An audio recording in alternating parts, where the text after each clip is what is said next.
Amanda, a reboot might help. I don't know if that's your problem.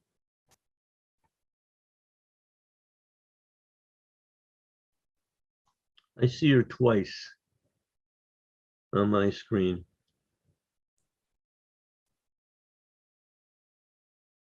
Huh.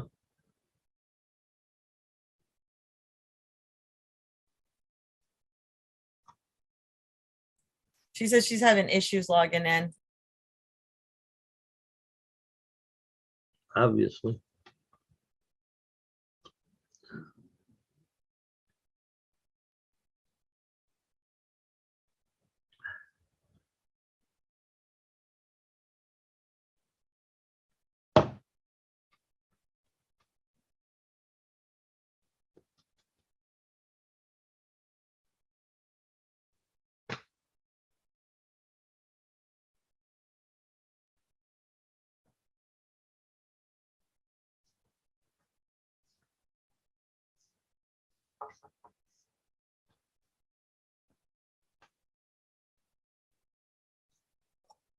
No August meeting, correct? Correct. And then September, what was it, September 8th? What is the date? 14th? Are we meeting on the 14th, is it, or the 7th? I don't remember. My calendar's upstairs. Lucia, what date is the September meeting? It says it at the top of the agenda. Next meeting, September 14, location TBD. 14. Okay. I'm only looking at the red lines, sorry.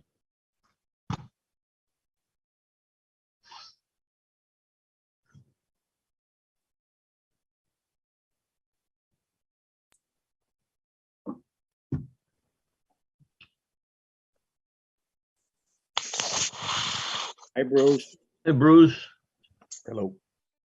we can start now, huh? All right. Amanda's still having some trouble logging in, but we have 4 people plus Amanda coming on. So we can start at 7:05, no problem. No issue on our end. I'm sorry? No issue on our end. So yeah, we'd be ready to go at 7:05. I think Amanda's gonna have to jet out and then she's gonna come back in. She cannot she can't hear and she obviously can't speak. So she's saying that she's having some weird the normal icons aren't there. Can you guys hear me? Yes. Yes, What the hell? I Yeah, don't we can hear you now. like, Are there 2 of you? there's 3 of them, yeah, there's Hey. 2 of them. I'm on 2 of them then. I gotta leave this one. Okay. Jesus, so I don't even know what happened. It like all of a sudden, every time it worked, this time nothing works, and I had to update my browser and everything. Hmm. Like, even work. All right. I'm going to start the meeting. Welcome to the Peabody Conservation Commission meeting for Wednesday, July 13.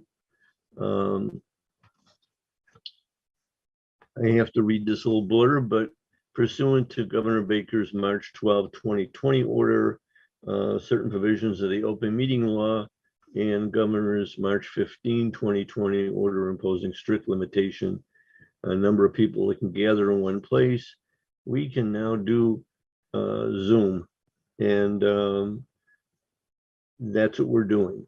I understand there's a possibility. We're looking at our next meeting in September being in person, but there is something in the works to continue Zoom meetings throughout the year. So we'll just have to stay tuned to that. The first thing on the agenda is trees. 669 Lowell Street, Eddie Lejeune. Recording in progress. Do you want to speak, Eddie? I know he's Hang there. tight, hang tight. It takes a while. I have to promote him to panelist. Give me a second. Okay. That's all right.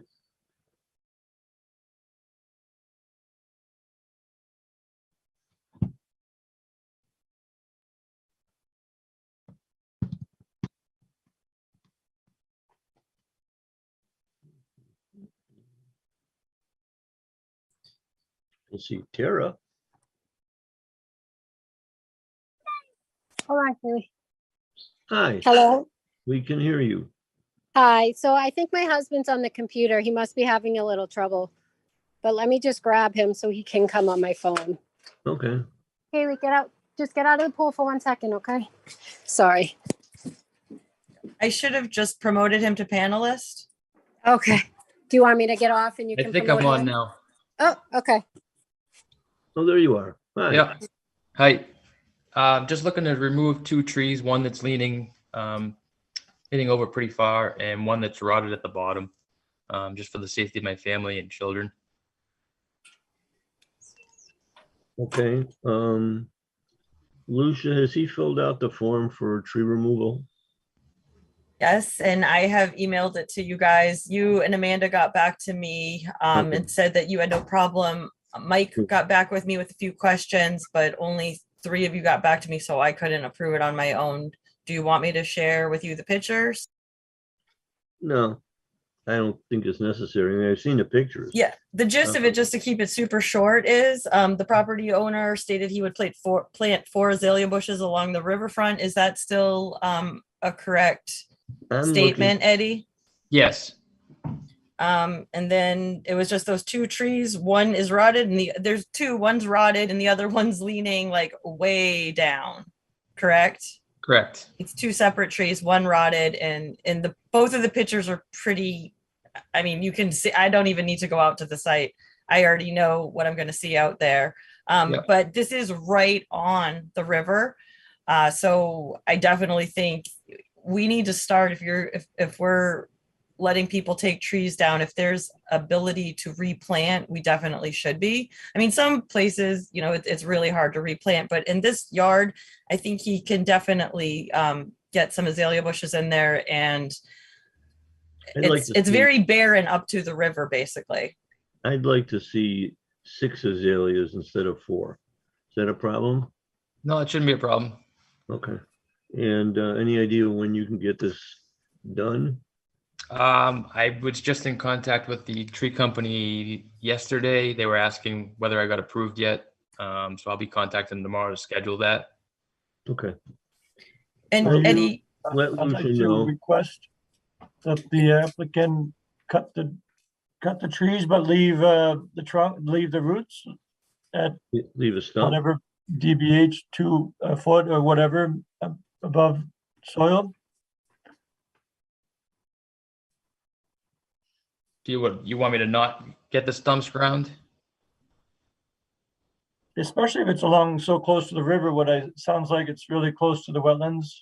I think I drew on I'm not sure if I drew on those pictures. I believe one of them is about 15 feet from the edge and the other one is right in the middle of my yard. The one in Which the is- middle of your yard probably could be removed and then, but the one on the edge, I think.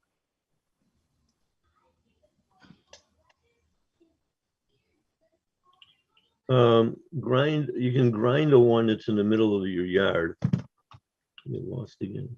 The one that pine that's leaning there is the one that's 12 to 13 feet from the edge, but off to the side Okay. towards Lowell Street. That one right there is in the middle of my yard. Yeah, that one grind it to the ground, just take it down to the, Don't you want to keep your hammock? That was there when I bought the house a year ago. So I'd like to, but the tree is slightly Well, compromised. So put in a pole. Just cut it above the hammock post then. You could if it'll sustain.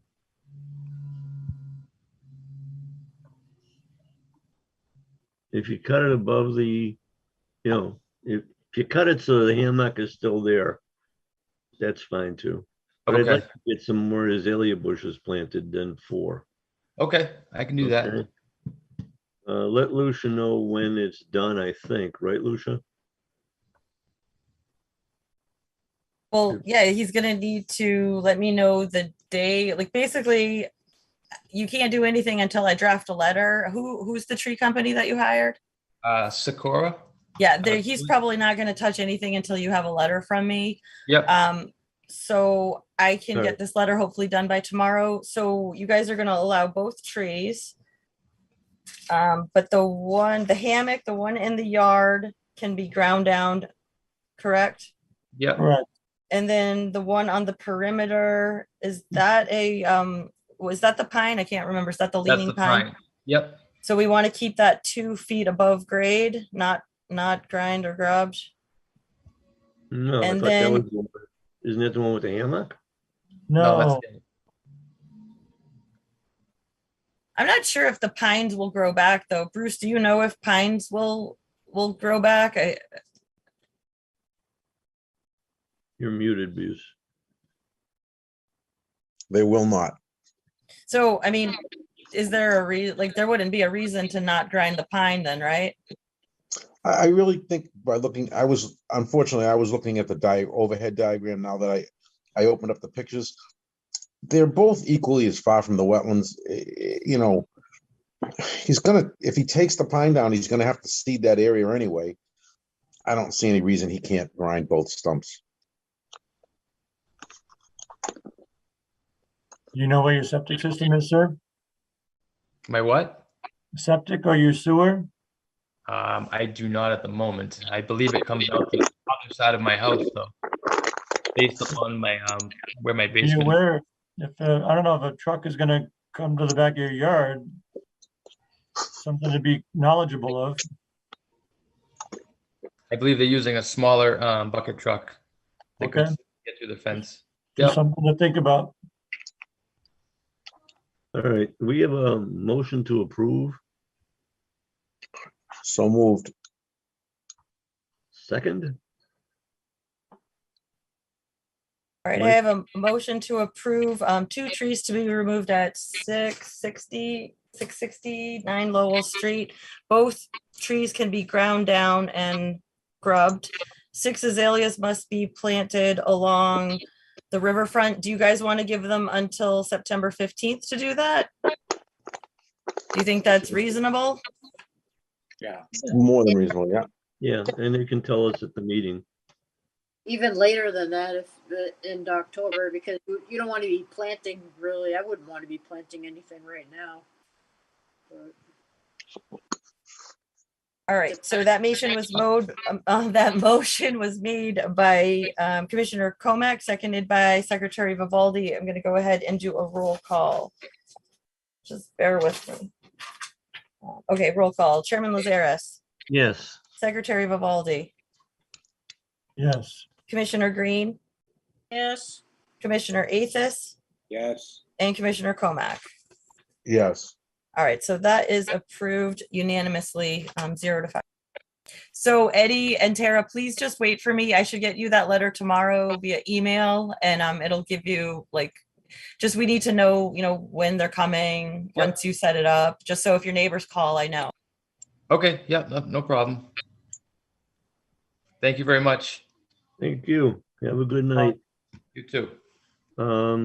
Moving into abbreviated notice of resource area delineation. Public hearing on a abbreviated notice of resource area delineation is submitted by LEC Environmental Consultants, Inc., Richard Kirby for Osborne Hills Realty Trust, Paul DiBiase, trustee. The applicant is seeking confirmation for the extent and location of wetland resource areas that may be subject to jurisdiction under Mass Wetland Protection Act and the City of Peabody Wetlands Ordinance within their surrounding property known as 0 Sherwood Ave, 7 Home Street, and 47 Home Street. Map 110, Lot 2X, Map 104, Lot 1, Map 111, Lot 1, Peabody, Mass. there was a site visit on July 11th, yes? Yes, there was. I was out there with Lucia, and we had a chance to review all the wetlands that we delineated. So you've done everything we asked you to do, correct? Well, sure. If you don't mind, I can back up and just kind of go overview the site. This site is located in the southeastern portion of Peabody, near the Salem city boundary. It's south of Washington Street, east of the Meadows Golf Course, and it comprises roughly 40 acres of land over 3 parcels. So the ANRAD plans that we submitted with the application were prepared by the Moore and Cameron Group. They survey located all of our flags. Lucia, should I share my screen to kind of go over this stuff, or just give a verbal presentation for now? What do you recommend? I think sharing the screen is, you should have privileges. Okay, great. I will share my screen then. So Moore and Cameron Group conducted the survey and prepared the plans that we submitted with the application. Oh, that's not it.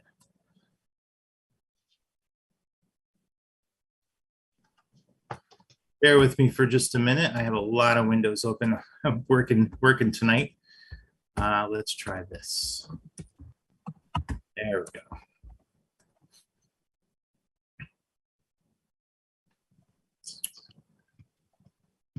All right, everyone can see the screen? Yes. Yep. Okay, so the I'll just kind of review some of the maps with you first. This is the USGS Topographic Map, which shows the property bounded in a red line here. This is the 3 parcels. This is Strongwater Brook right here. It's a perennial stream that flows on site for a little bit. And then this is the golf course over here. Here's Meadow Pond. And you can see these topographic lines pointing uphill. This is where the wetland is within the western portion of the site. Here's the FEMA map. No floodplain associated with this site. A little bit of Zone X shaded, which is the 0.2 annual chance floodplain, or the equivalent, as most of us know it, the 500-year floodplain. And then lastly, here's the aerial photograph, showing it to be relatively undeveloped. Here you can see the aerial signature of Strongwater Brook here, and the golf course over here with some of the wetlands that we delineated. So I'll go down to the plans. I have to zoom out a little bit here. The plans are 3 sheets. The first sheet is kind of the cover sheet, right, and shows the property and where it is relative to Sherwood Avenue and Home Street here. And it shows the 2 sheets that contain the wetland delineation. So this sheet here, this rectangle, is sheet 2 of 3, which I'll show you in a moment. And then this rectangle over here is sheet 3 of 3. So sheet 2 of 3 contains Strongwater Brook and the associated wetlands near Home Street right here. So I'll zoom in a little bit.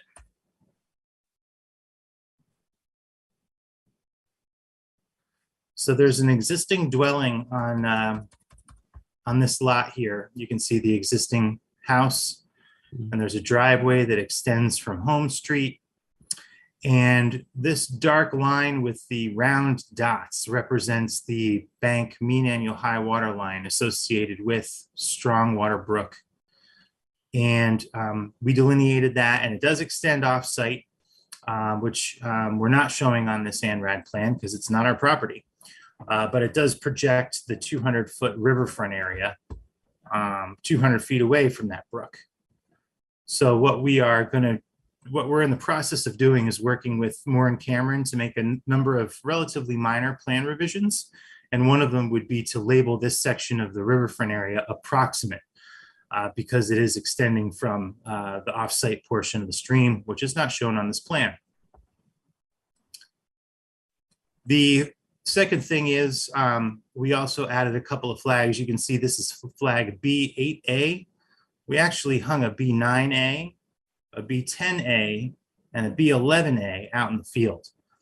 But those aren't shown in this plan. We're working with Moore and Cameron to get them to add those 3 additional flags on the plan. We also delineated the bordering vegetated wetlands adjacent to this stream. You can see here's the upland wetland boundary, if you can follow my cursor. And this is flags starting with 5, 6, 7, 8, 9, 10. And so that determines that this area is bordering vegetated wetland. It's at the base of a very steep slope, as you can see by these very tight contour lines. And then we have another bordering vegetated wetland over here on this side of the brook. And this side, actually, the wetland intercepts the house foundation. The wetland soils and plants go right up to the house foundation right here between flags 5A and 6A. The other thing that we determined is that this property here, which is adjacent to the driveway and bordering on this portion of Strongwater Brook, this is all wetland. It's basically a lawn area with some landscape plants, but you have hydric soils throughout. And we're working with the Moore and Cameron group to make that more clear on this plan to show that this entire area indeed is a bordering vegetated wetland. So I think that covers sheet 2, and the wetlands that are associated with Strongwater Brook. I'll move on to sheet 3, which shows the rest of the wetlands on the property. These are the wetlands that are extend off to the west onto the golf course property. And I'll have to zoom out a little bit here to give a little bit of context. So Lucia and I actually started off-site on the golf course. We had permission to delineate the wetlands on the golf course. And this section here goes around one of the tees. I'm not sure which one it is. Basically going along the cart path, which goes along the side property boundary. And as soon as you get to this point, now we're on the property. And the wetland boundary continues along this stone wall and eventually goes all the way around and up a couple of a little swale here, eventually making its way to this property boundary. So this whole section in here is a bordering vegetated wetland. And this is what we call the B series wetlands. So the flags are 1B, 2B, 3B, 4B, etc. We also delineated a C series wetland, which is this groundwater seep here. You can see the topographic lines, the contours going uphill. And this is where we have a bit of groundwater breakout and a little bit of intermittent flow within the center line of this. So that's why we're calling it a bordering vegetated wetland. This is the C series wetland. We delineated this with C flags, C1, C2, etc. And lastly, we have this isolated wetland down here. We delineated this wetland with the I series flags. So I as an isolated, I1, I2 through I7. And this wetland really, it occurs on a hillside. And it doesn't hold really any standing water, so I don't think it's a vernal pool. We were out there in, I think it was April, and we didn't see any evidence of standing water or vernal pool breeding activity. But it does qualify as a wetland under the, potentially under the bylaw, depending on how you interpret the bylaw. And I go into this a little bit with the ANRAD. This wetland measures roughly 934 square feet, I believe it is. And there are 2 different thresholds in your bylaw that establish isolated wetland jurisdiction. One of them, I think, was a size threshold of 30 square feet, and the other one was a volume threshold of 5,000 cubic feet. I think it was, Lucia, if that's right. So we wanted to talk a little bit about that tonight to determine whether or not the way the bylaw is written, if the commission sees that, feels as though this is jurisdictional or not. And if they do determine that it is jurisdictional, we will add the buffer zone to the plan. We just wanted some help and direction with regard to interpreting the way your bylaw is written. So I think that covers everything. I'm happy to answer any further questions. I did review all the delineation and the flags with Lucia on Monday. The only change, if you get into this C series wetland, let me zoom in a little bit for you. Really wasn't even a change per se, but this flag 4C was missing during our review. But we did observe 3C and we did observe 5C. And if you eliminate 4C and we just connect 3C to 5C, it's pretty much a straight shot right there. So instead of reestablishing this flag 4C out in the field and having Lucia go back out to the site to review it again, we could work with Moore and Cameron to simply remove this flag from the plan. And then the commission could approve, if they're so inclined, flags 3C to 5C. So that was the solution we had for that missing flag. So I think that's it. I'm happy to answer any questions the commission may have and go from there. Anybody have any comments? What are you gonna be building a bunch of houses in here or eventually? Or? Of course, with this ANRAD application, there is no work proposed. Given the applicant, Osborne Hills Realty Trust, I would anticipate they are contemplating a subdivision, but I don't know that 100%. So the NRED is just going to basically delineate where the wetlands are. That's correct. It establishes the commission's jurisdiction, so we can design in a sensitive way and make sure that we're meeting your performance standards for when we come back with the notice of intent. The property that's on the plan, it was sheet 1. Yep. Does that stay? You mean the existing house that's here? Yeah. I don't know the answer to that. Okay, but that is on the property that's being presented, correct? That's correct. This single family house is it's on one of the properties that's included in this ANRAD application. Okay. Do you anticipate having to cross am I on mute? No, No. I hear you. Do you anticipate having to cross that perennial stream Yeah. there? I got to be honest with you. I have not seen any concept plans for the development Okay. of this site. I think they're taking it step by step and just Sure. seeing what they have to deal with for now. And And the what next about- step, would be to sort of come up with a concept plan. If one exists, I haven't seen it. Okay. And what about any portion of the property in Salem? Do you have to file with Salem?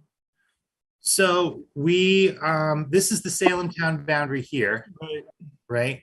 We Right. are only filing a notice of intent an ANRAD application in Peabody for these properties that are in Peabody.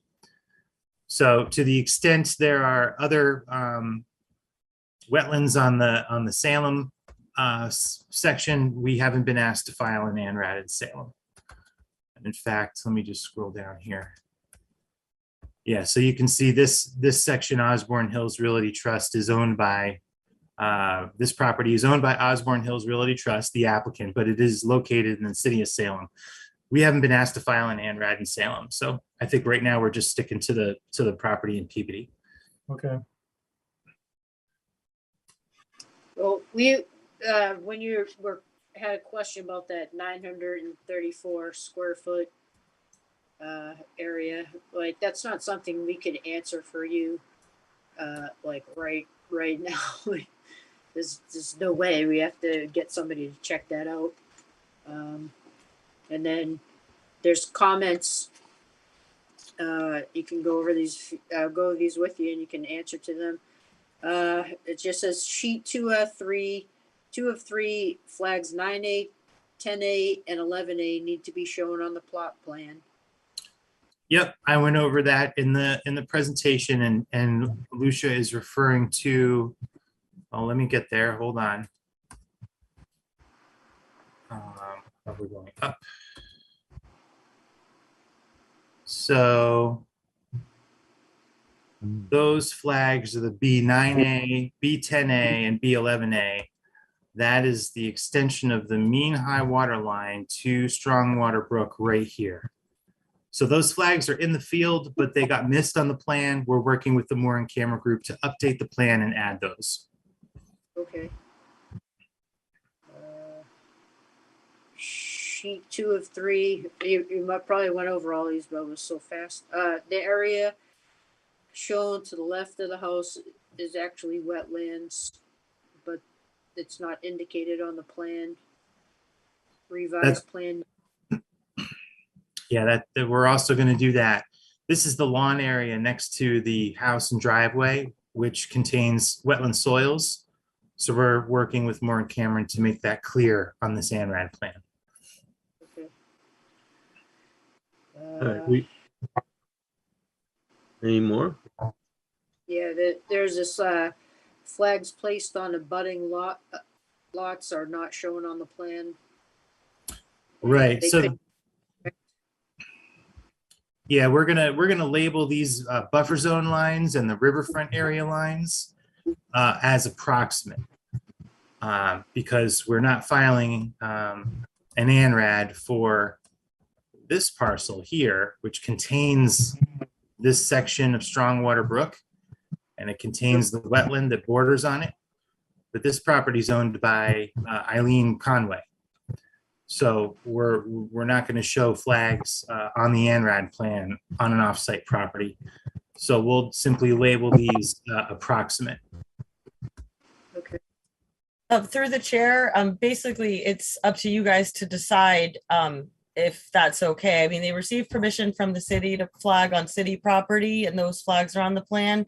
So if you guys are okay with an approximate buffer zone, you can agree to that, but you can also request that they try to get access to the property, get permission, be able to flag those and then show them on the plan. My feeling is that we're locked in for 3 years on this. So we don't know what it is right now. Who knows what it is? It could be a development. I don't know what it is. So do you guys feel comfortable with an approximate riverfront boundary on a project that you don't even know what's before you yet? That's the question. No. Yeah, That would be and just because we label this approximate doesn't mean we're going to come back when we file the notice of intent and say, but you agreed to it. You know, that's not the case. We're just giving the commission an idea as to where roughly, you know, that 200-foot boundary is. If you'd rather us remove the 200-foot riverfront area boundary and the 100-foot buffer zone from the plan, we can do that too, but then that almost reads as though there is no buffer zone or there is no riverfront area over here. Why wouldn't you just get permission to flag it and then show the flags on the plan and then we have a 100% accurate? Well, we can try that, but you know, I'm not sure if Miss Conway or Mark and Teresa Hernando are going to be open to giving us access to do that. We can certainly try though. I would like to see an attempt first, at least attempted to go to do those types of activity. Okay.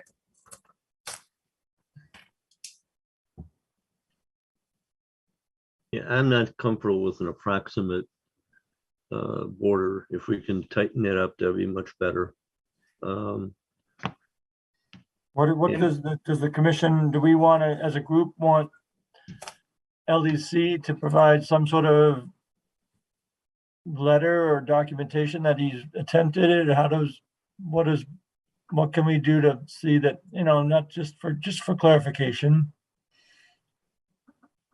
We can, it'll probably be the property owner, Osborne Hills Realty Trust, that reaches out to those adjacent landowners directly. So we could certainly copy you on the correspondence. Okay, We'll find out what their mailing address is through the assessor's office and send something certified is typically what is done. that works, All right. Rich. That works. There is, you do have to present or redo the plans, as you mentioned. With Yep. whatever flags and whatever borders and stuff you're putting in there.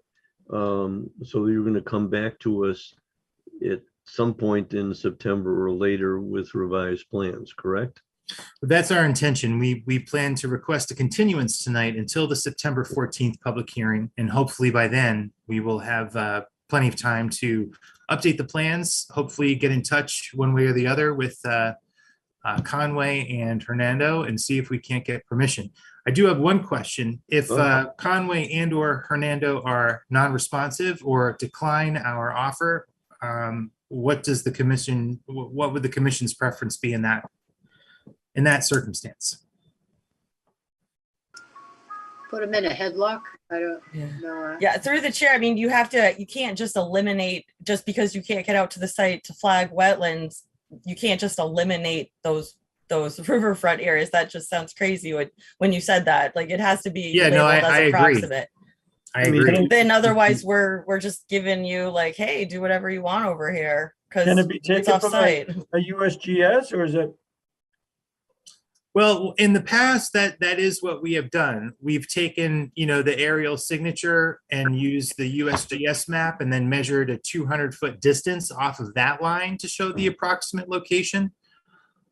I think, frankly, that the approximate location on this plan is probably more accurate than that because it actually follows the actual channel.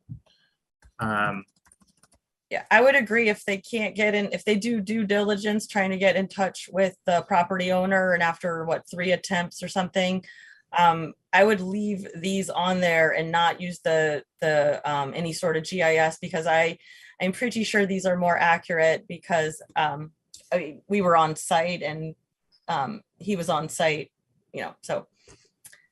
But before we continue this, going back to the IVW, the I flag series, you guys actually can determine that right now if you want. I mean, basically under our ordinance, there's 2 areas which is confusing, and we do eventually one day need to revise our ordinance because there's one section that says that this is 100% jurisdictional because it's over 30 square feet, so it would be locally protected. But then under definitions, it says 5,000 cubic feet, I believe, which we would always go with the more conservative of 30 square feet. It's in our ordinance, so why wouldn't we? So I would suggest that you guys either decide tonight whether you're going to use the conservative version of 60 or 30 square feet and call this an IVW and ask them to put the buffer zone around it, or not put it around it, go with the 5,000 cubic feet. But I just think that we should always be going with the more strict version. It's our ordinance. That's what we have it to protect the wetlands. Do I hear a motion to go to the conservative definition?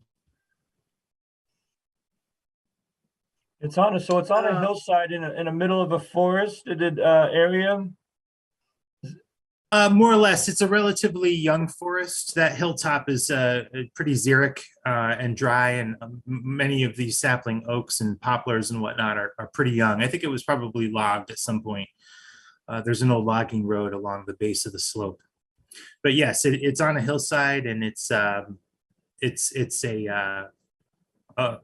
could be jurisdictional as a wetland under the bylaw based on the presence of vegetation and hydric indicators within 18 inches per your bylaw.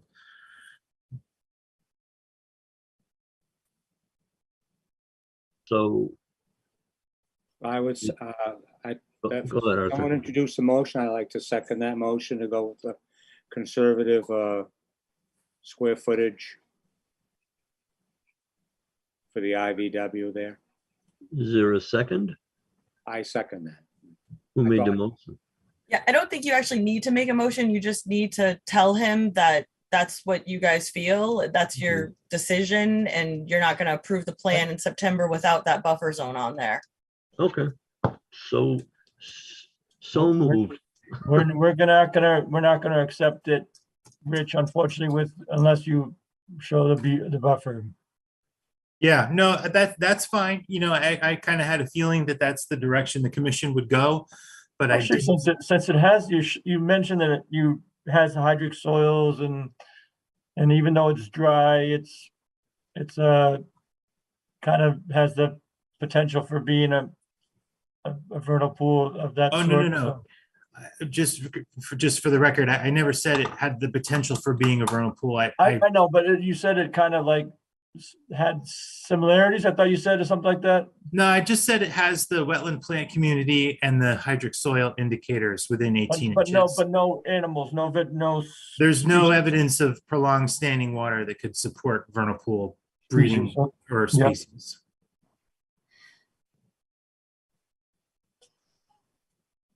Well, So it was just the size discrepancy in the way the bylaw regulations or the ordinance was written. So that's fine. We will we'll add a buffer zone to it and note that the commission feels as though it's jurisdictional.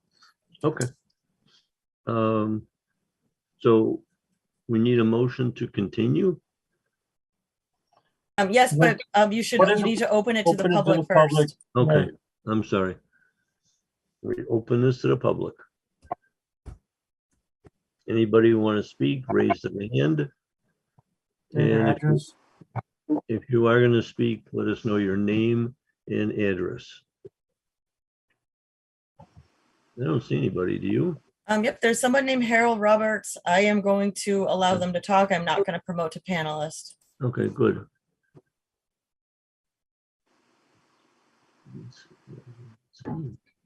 Hi, my name is Harold Roberts. I live at 7 Home Street in Salem, abutting the lots of Mr. DiBiase there in Peabody. That lot in question, that stormwater brook floods quite often, and that whole yard comes underwater at least several a year. And if I may add, in the past, they tried to build along the back of the property, the other side of Stormwater Brook in Salem, and the state environmental protection was down there and found it all wetlands. It was all protected land. If you take a look at the houses that are on Marlborough Road, approximately 125, 127 that were put up in the last 15 years, they tried to build a subdivision down in back of the cul-de-sac, and they weren't allowed to by the state because of all the wetlands that you'll find paralleling the brook when you get into Salem and get permission to get on the other people's property. Thank you. And I just wanted, to add that, but I mean, right now, I know we're undergoing a drought, but, when the girl was out there checking the soil and stuff, she was just amazed how wet it was. And this is probably about a month and a half ago, 2 months ago, and was noticing also it's a wetland vegetation and stuff behind the stone wall abutting Mr. DiBiase's property that are to the two people that you spoke of that you need to contact. But like I said, they tried to build in the past and the state shut them down in Salem because of the wetlands if you continue down the Strongwater Brook. I just want to add that. Thank you. Thank you. Through the chair, I'm just wondering, you got an abutters list for abutters in Peabody, but are there abutters on the Salem side that maybe weren't notified? Because we have a 300 abutter to abutter. So did maybe some people get missed on the Salem side? I'll check the abutters list right now. Sharon Sullivan from our office, our permitting technician, prepared the abutter notification. Let me see here.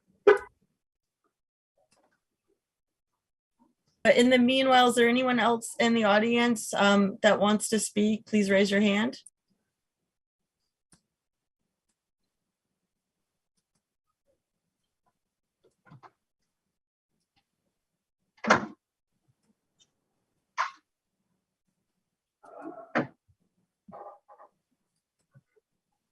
And through the chair, I just checked the flood maps too. Here in that area floods, the grassy lawn area. Turkeys are definitely hanging out there because when I pulled up on Monday, there was some, I saw at least one turkey. There's wildlife all across this property. But so it's not FEMA flood zone, but if this floods, I mean, I guess as long as the plan shows that it's wetlands, it's BBW, I guess that's all that really matters because then it will have a buffer zone. Okay. Anybody else wish to speak? Seeing none, Motion to close the public hearing? No, no. no. Okay. Motion to continue.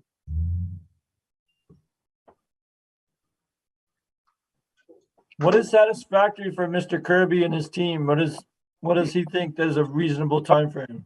We'd like to continue to your next hearing on September 14th, please.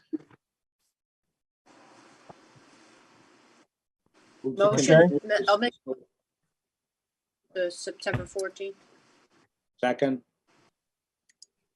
All right, I'm gonna do a roll call, motion to continue until September made by Amanda, seconded by author. Roll call. Chairman Lazaris, Yes. Secretary Vivaldi, Yes. Commissioner Green, Yes, Commissioner Athos, yes. and Commissioner Comack. Yes. All right, so this is continued until September 14th. Mr. Roberts, we're not sure if we're gonna meet via Zoom or in person at the Wigan Auditorium. So if you want to just like email me or call me, I'll let you know. The agenda will also be posted 2 weeks prior to the hearing on the city website. And I just want you to know that this is just wetlands delineation only. When it comes time for the development, you will be notified again and there will be another public hearing. No, thank you. I realize that, but I'm just wanted to point out about the wetlands. But no, thank you. I will be in contact and check the website. Appreciate it. Appreciate it. All right, thank you all very much. We'll see you in September. In 2 months. Thank you. right. Moving on to certificates of compliance. Request for full certificate of compliance is made by Jack McMahon for DEP file number 55621. Project was construction of a single family home and appurtenances. The address is known as 8 Cobb Ave, map 24, lot 88A, Peabody, Mass.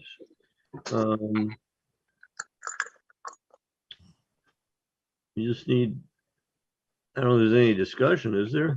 Is the applicant here tonight? I didn't see him.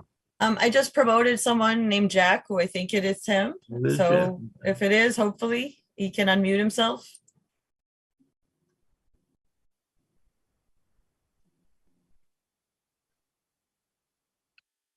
You hear me? Yes. Yes. Hey, Stu, Lucia, Bruce, how you doing? Can you guys see me or no? I don't see you, but I hear you. Oh. Stu, who does your interior design? I love it. Good. Hello? We good? Go ahead.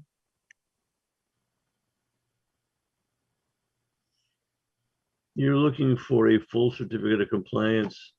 And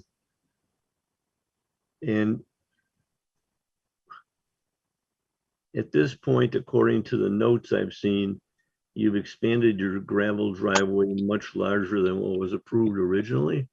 It is what it is, but I'm looking for a motion to give Jack a full certificate of compliance. And you can use looking for a full certificate of compliance. Could somebody describe what much means? Is it 100 square feet, double the size of the original? Is it kind of what, can someone try to describe that, elaborate a little bit? I can share the original plan, just bear with me. Sure. Okay.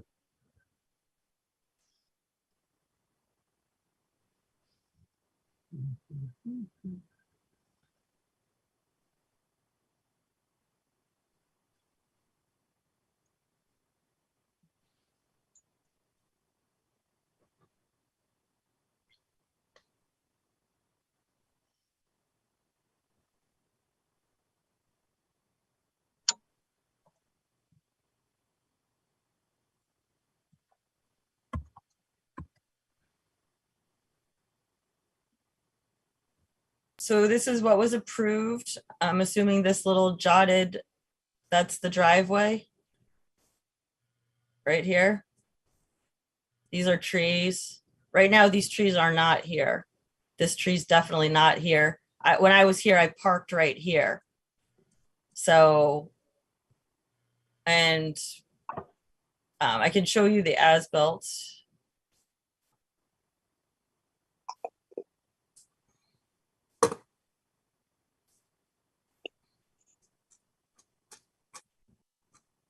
Oops. I'm actually not sure where the as-built is. I guess I don't have a copy of the as-built electronically. Wait.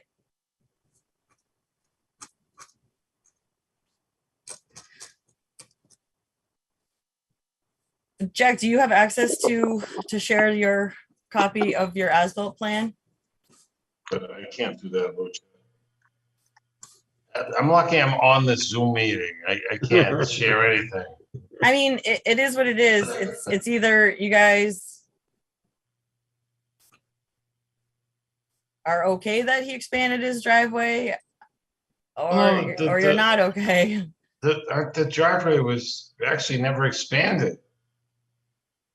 Okay, hold on. I'll try to find the I'm not as-built plan. I'm not even Bear with sure me. I'm not even sure where that came from. That's the original plan that you were approved. That's from your original. What I'm order of saying is condition. driveway expansion, I don't even know where that came from. The house was built where it was supposed to be built. Driveway sir, expansion never happened. I'm not but even sure where sir, that came from. Sir, if the plan shows X and now in reality it's double of what was previously, then there was an expansion, or there was not maybe intentional, but it was done. It was completed. So we have to base what's on reality versus what was on the plan. Well, I'm just not sure that ever happened. Well, I'm telling you with my own eyes, when I was out there, I parked exactly where those 3 trees were. I drove, those trees were not there that were shown on that original plan. I mean, does the commission care that he expanded his gravel driveway? I mean, going forward, where the new people move in, this is what they're getting. And that's why I suggested that unless you're going to have him revegetate his gravel driveway, that's one option. Otherwise, you guys can just say that any future work, including groundwork, gravel, stone, fencing, tree removal, et cetera, must be discussed with the Conservation Commission before commencing. And that would run with a certificate of compliance. It doesn't extend the certificate of compliance. It just would run with it as a condition that way it's recorded at the registry. So any new person can never say they didn't know. I'd like to see that option. Can you repeat that, Lucia, just one more time? I follow, but I just want a little bit more. Say it one more time so I can follow a little bit more. Yep. So, I mean, if you guys are okay with him expanding his driveway, I mean, you guys can certainly say, we want you to go back to the original plan, plant trees, remove the gravel, et cetera. That's under your guys' purview. Right. If you are fine with him expanding his driveway because it's been like that for the last 10 years, then you can issue a full certificate stating any future work, including groundwork, gravel, stone, fencing, tree removal, etc., must be discussed with the Concom before commencing. And then that way it gets recorded. It's part of the certificate. And then if the new people, I mean, the reason why he's here is because he's selling this. So Jack's leaving us, and now we're going to get some new people. And for all we know, they could come in and just start throwing fences up, expanding driveways, fixing the bridge, and doing all sorts of work and not tell the Concom about it. And then we issue an enforcement order. So it's just easier and cleaner to put it on there. They'll get this at the closing. They'll see it. I'm going to mail them a copy after it's prepared. And then that way they'll just know, and they know that they have to call me or whomever. Or put something in escrow, like it's an option, and then fix the issue, resolve the issue that way too. If you want him to reduce the size of his gravel driveway, yes. So it's my understanding that he's selling the property. Transferring, yes. That's why he needs a certificate. Well, I would originally go with the idea of just issuing the full certificate of compliance, but also stating that any future work be discussed with the Concom for the new owners coming in, as opposed to trying to go rectify things now in the middle of a sale.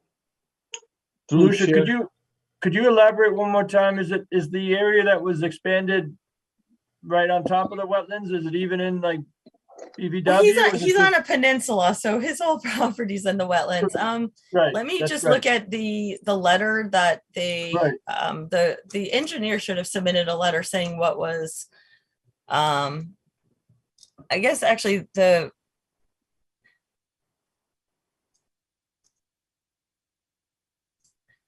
yeah, I mean, the engineer of record who filed the certificate, he didn't really say much. He just he just reiterated a bunch of conditions that really don't have much to do with the plan. If you guys looked at the letter, normally they would say, you know, this is in compliance, except the driveway was extended 10 feet.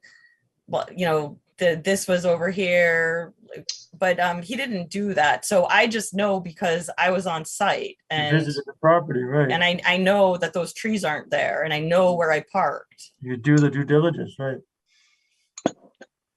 But I mean, all in all, in the grand scheme of things, it's not that huge of a deal that I mean, it's not great that he did the work, but not that huge of a deal unless you guys think it is. I mean, you could certainly ask him to plant 3 trees before he moves. Yep, through the chair. Go ahead. I think at this point, the way however Lucia wants to write it, but if still we both know where this house is, it's in the middle of the wetland. I think there should be verbiage that when the certificate it just says you're in the middle of the wetlands, you can't do anything outside your house without talking to the Conservation Commission. I mean, I know she's going to say it better than that, but I don't know. I mean, they really can't do anything there without talking to Conservation. Am I wrong? No, I'm in agreement. Absolutely right, Bruce. I think that making him plant trees at this point is kind of, you know, the barn door is open. He says sell a property, and if somebody wants to plant trees, they'll come before us anyway. But I would do exactly as Bruce said, and I highlight the fact that this piece of land is in wetlands. It's surrounded by water, and it's in wetlands. You got to come before us if you're going to change anything. I mean, Lucia is great at writing that stuff. I don't know the right verbiage, but I don't think we have to say, you know, the more things we list, the more things that people can misconstrue. If we say everything, you live in the wetland, anything you do outside your home that has to do with any kind of construction of anything, planting, construction, or anything, has to be approved by the Conservation Commission, period. And I think that will kind of do it. Even adding mulch, which anything. I mean, you know, he lives in the middle of, that's the middle of the pond. Okay. I'm not concerned about the trees that are missing. So could we go with the motion for granting a full certificate of compliance with the understanding that any future work that the property is within the wetlands, and any future work, including groundwork, gravel, stone, fencing, tree removal, etc., must be discussed with the Concom before commencing. That's right. Language so moved. I second that. All right, I have a motion made by Commissioner Athos, seconded by Commissioner Comack. And that motion is a full certificate of compliance, adding a condition that all work outside at 8 Cobb Ave requires Concom approval, and it'll be worded such. I think it's smart to word it generically, like Bruce said, though. So just pretty much any work needs to be discussed with the Concom. So roll call, Chairman Lazaris. yes. Secretary Vivaldi. No. Commissioner Green. No. Commissioner Athos. Yes. Commissioner Comac. Yes. All right, so that unfortunately does not pass. It's 3-2. So did we want to go with another motion to have him replant some trees then? Yeah, I'll go with that same motion, but the tree should be replanted.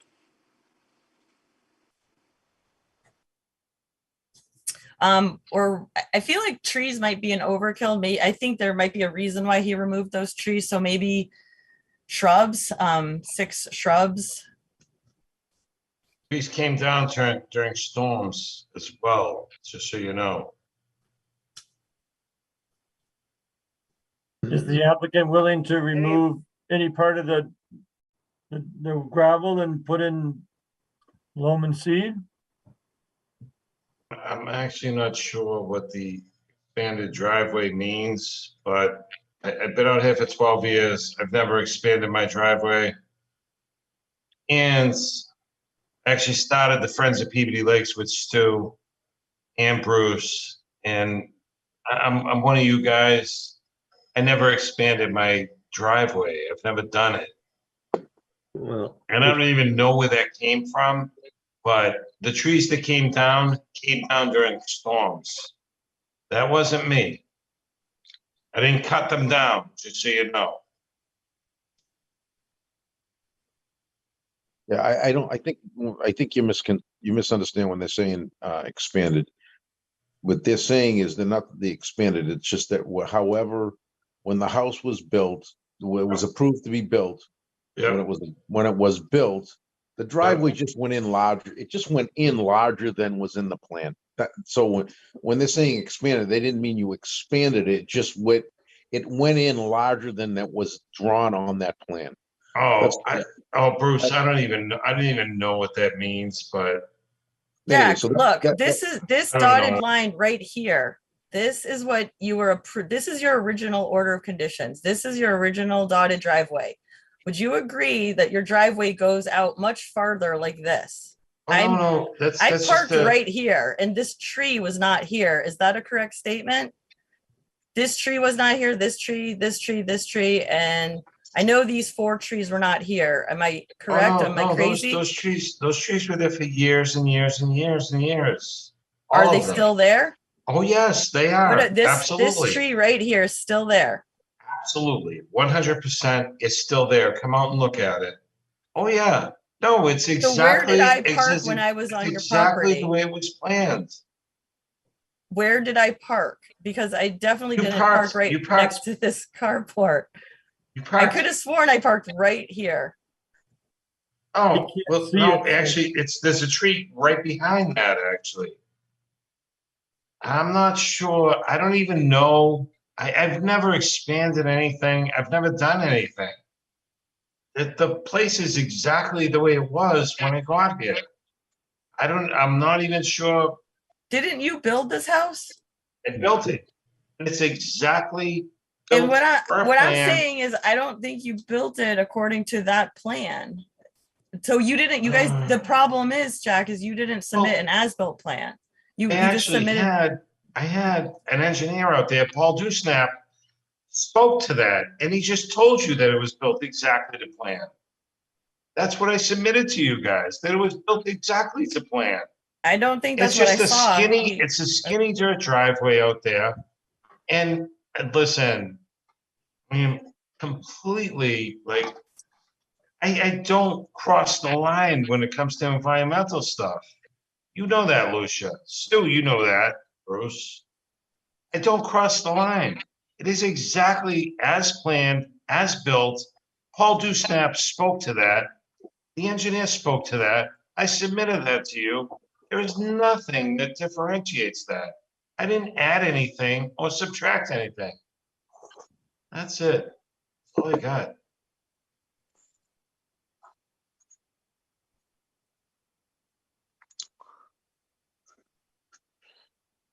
I think we can just, I really think we just, at this point, we just make a motion to, if the other commissioners don't want to pass it that way, we'll make a motion to have him add a few, and Lucia says shrubs, I'm saying, I don't know,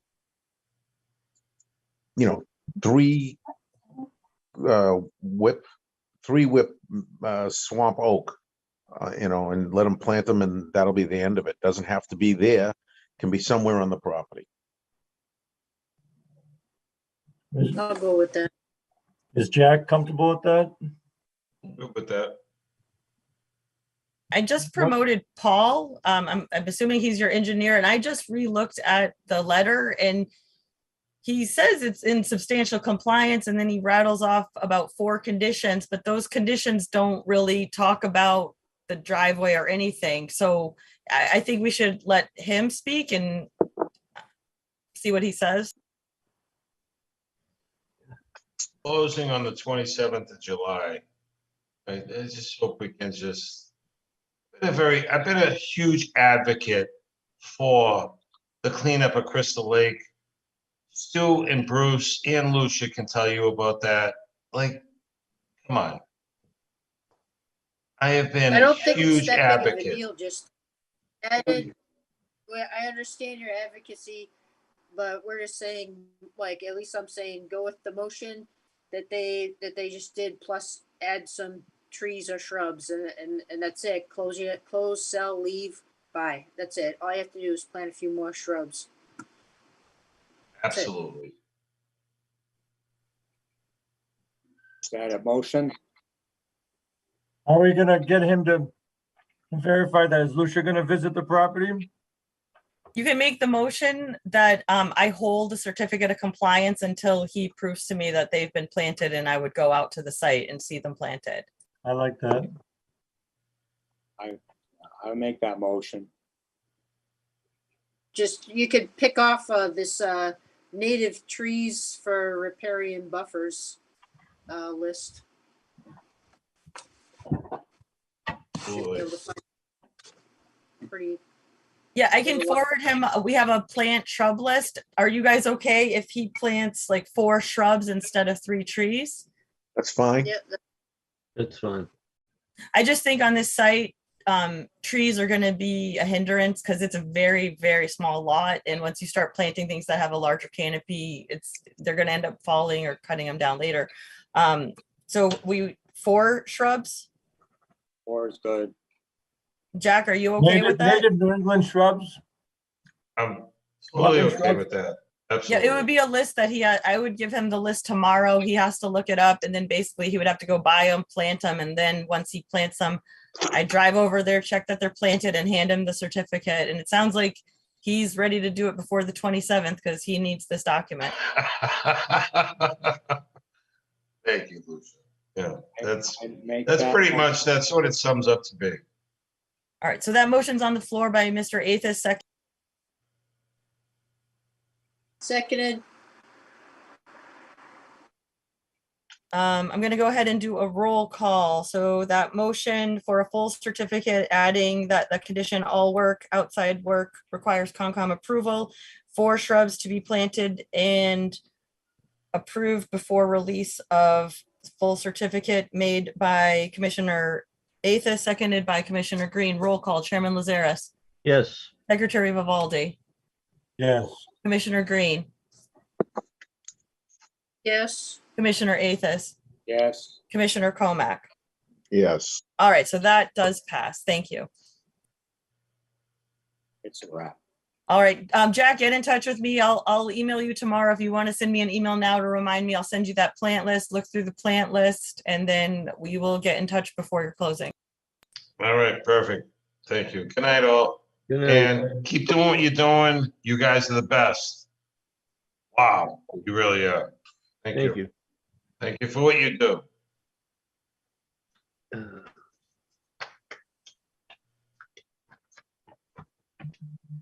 Moving on, number 3, request a full certificate of compliance made by Chung Vu and Han Guyan for DP file 55588. Project was the construction of a single-family home and appurtenances. The address is known as 9 Pine Street, map 47, lot 31B, Peabody, Mass. Are they here? Anybody here from there to represent them? Yep, I just promoted Attorney Jack Kelty. I believe Ah. he is representing the property owner. Yes, I am, and I just was able to. My name is John Kelty. I'm an attorney. I practice law at 40 Lowell Street in Peabody, Mass, and I'm appearing on behalf of the applicant for this certificate of compliance. And with me this evening is Rick Salvo from Engineering Alliance. Rick had prepared gone into the field, investigated its current conditions, prepared the certificate of compliance. And when I think that Lucia has been out to the property, and there has been noted on Mr. Salvo's plan and noted on an earlier plot plan that there is a slight shed encroachment over the property line, and also a fence that was constructed after construction of the home. That fence is also slightly over the property line. The only other issue of non-compliance, if you will, would be this is an above ground pool that did not have a separate order of conditions. The above ground pool had been inspected, I believe, back when a plot plan was presented to add the pool to the premises. That plan was dated in 2018. That plan also shows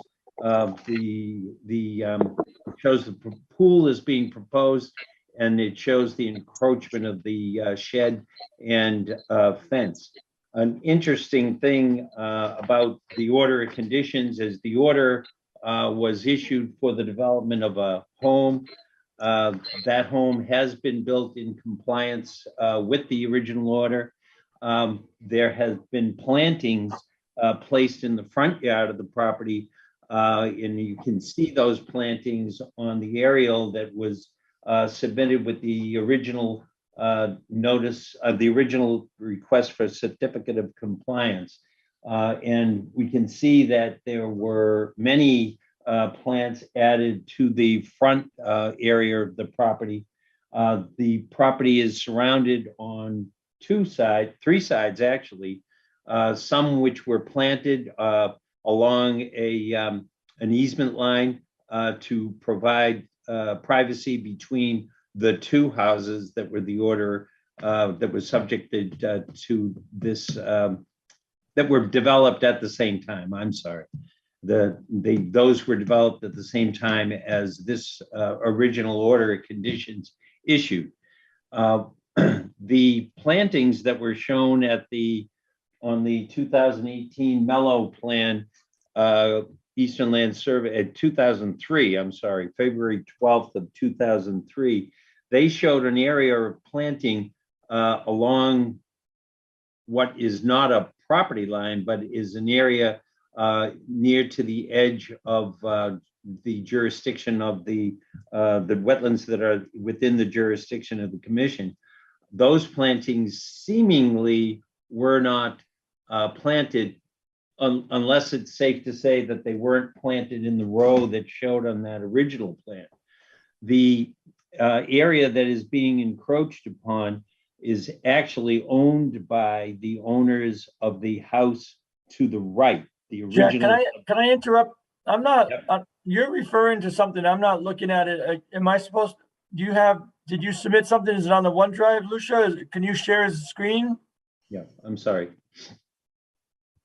Which plan? Do you want to see the plan that they were supposed to do, or do you want to see the as-built? I can show you both. I can look it up too. I wasn't sure what Jack is referring to. He's referring to. Yes, I am. And I'm not looking at it, what you're referring to, Jack. So I can't share screen, but if Lucia, would you put up the plans? Which plan?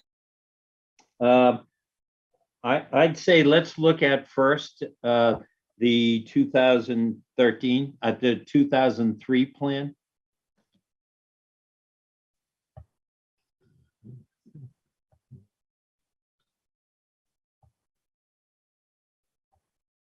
It's combat.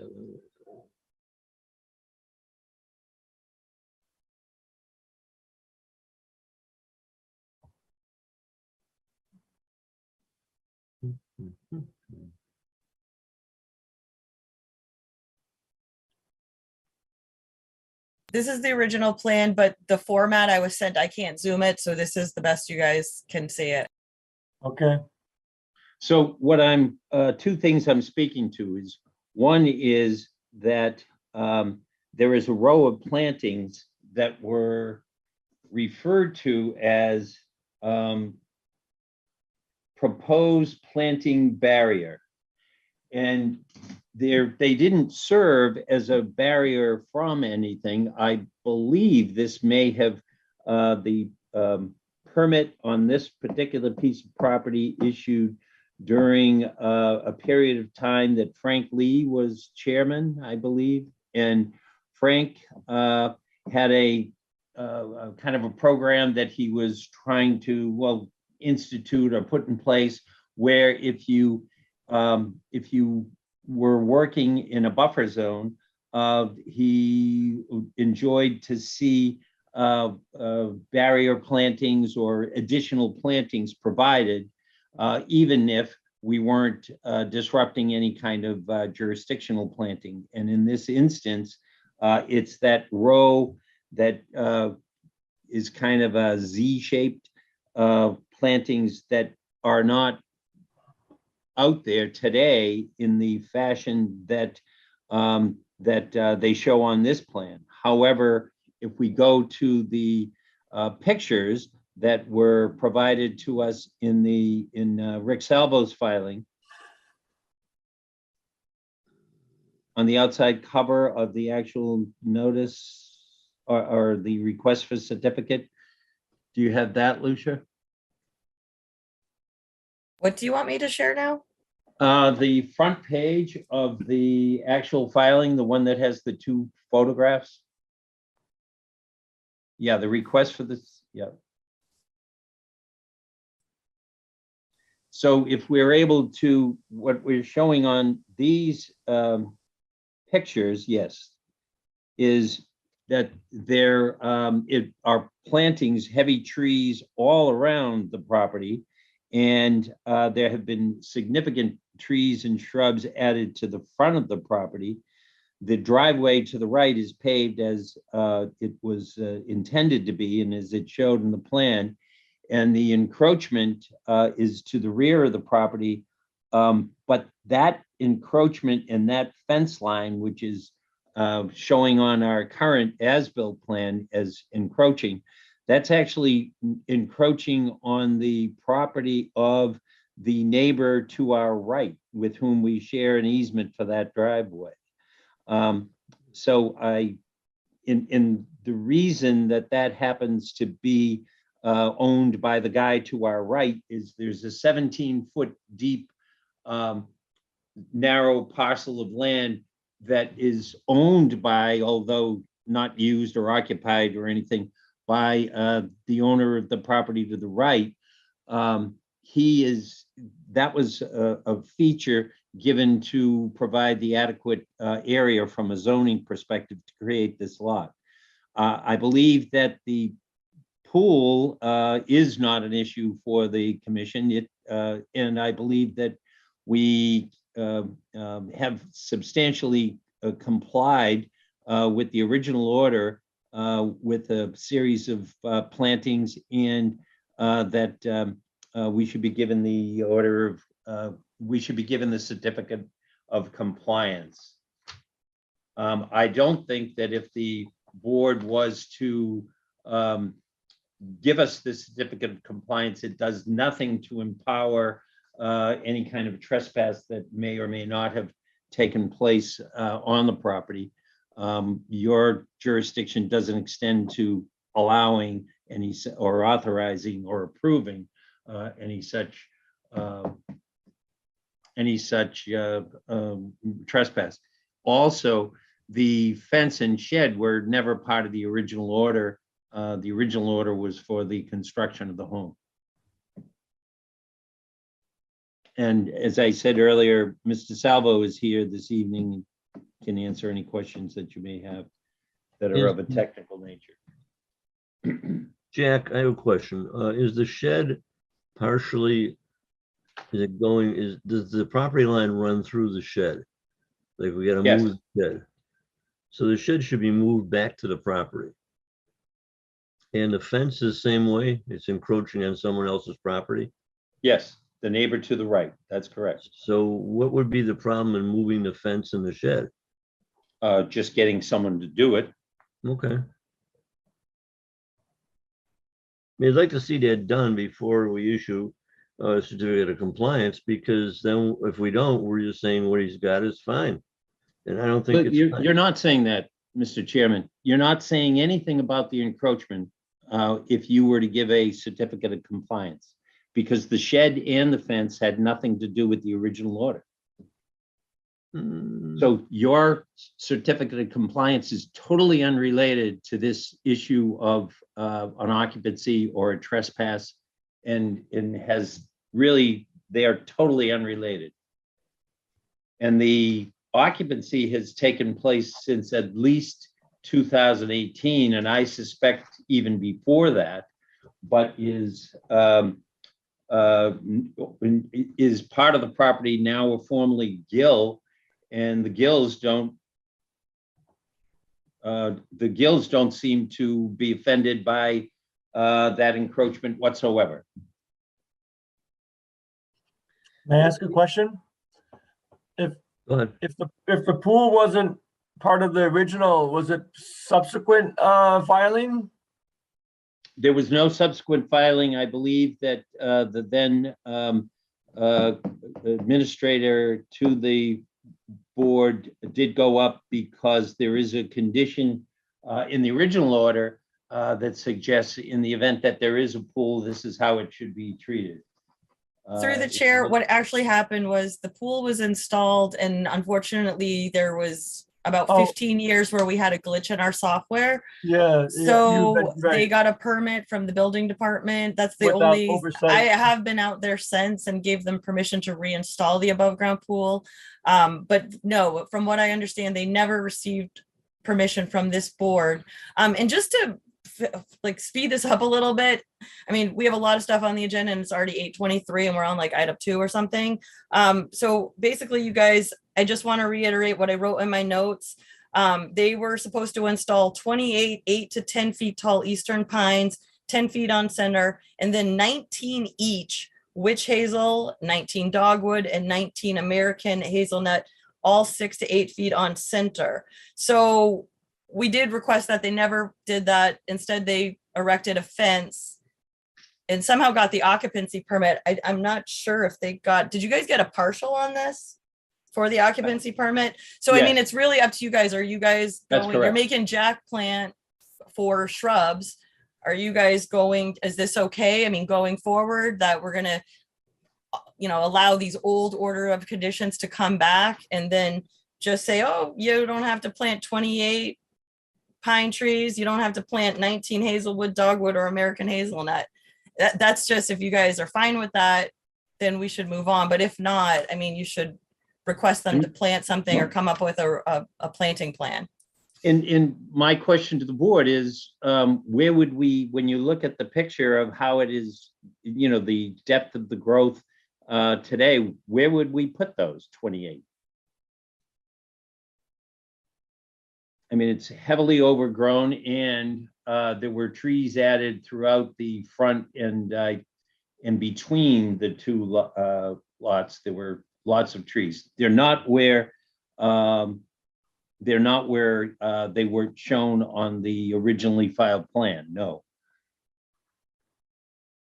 Why didn't they just plant these trees to begin with? I think because they didn't clear cut back that far, I believe. But I mean, I don't know what happened in 2003. I was the attorney of record, but I can't remember. It's extremely wooded area. It's not, as you see, Jack, though, the requesting a certificate and the plan doesn't, the original plan shows one and now we're being asked to approve something else. And we're stuck between a rock and a hard place too. Well, they did, we did count the plans that are, there were 12 trees added in the front of the property at some point, in perhaps an effort to try to create the same kind of greenery that was already existing where they did not cut anything down in the back. Because the row of trees shown on that original 2003 plan served no function. Nobody ever clear cut the area behind or beyond this particular piece of property. Through the chair, would the property owner be willing to, instead of, and I'm just throwing this out there to move this meeting along, and price out how much it would cost for 28 pine and 19 each of those 3 trees, whatever that is, market value, you write a check to the commission, and that money goes into an account for trees. I mean, otherwise, what are we gonna do? We're gonna keep going back and forth because it sounds like you're saying there's nowhere to plant. So we got to do something, because I mean, you guys can't just forget about, I mean, in my opinion, you can't just forget about, I mean, almost 80 species. How about in front of that white fence in the back there, having some planting going on there? I would feel uncomfortable about, having a certain price tag and put in to a fund for other trees outside of the city. But to have them recognize that they were supposed to have done things according to what they were told to do by the commission, and they didn't seem to do that. And now I'm looking at the back of the fence. I don't know. Any ideas on that? I think that they should be given in a fashion some credit for the 12 trees that they put largely in the front and between the 2 properties, which provide buffer and provide greenery. We are now 3 owners away from the person that the developer filed this plan in 2003. There was a subsequent owner, and then the original owner was named was Joe Pellish. He was the developer of the property. Then it went Pellish to Michael Magnin, and then Magnin to Zephaj, and Zephaj to Marco Stefanelli. And it was when Marco Stefanelli was trying to sell and did sell the premises that this issue came up. The other 2 sales, the certificate of compliance was not an issue impeding the sale. And now it has. There was a small amount of money placed in escrow in order to try to clear the title and obtain this certificate of compliance. But there is not an owner out there now trying to sell that would write this check. And I'm not sure that's the right answer, but I think that the spirit of the original order is complied with the addition of the 12 trees to the front of the property and to the area between the driveway that the 2 properties share. And I think that I would respectfully ask that the board issue the certificate of compliance.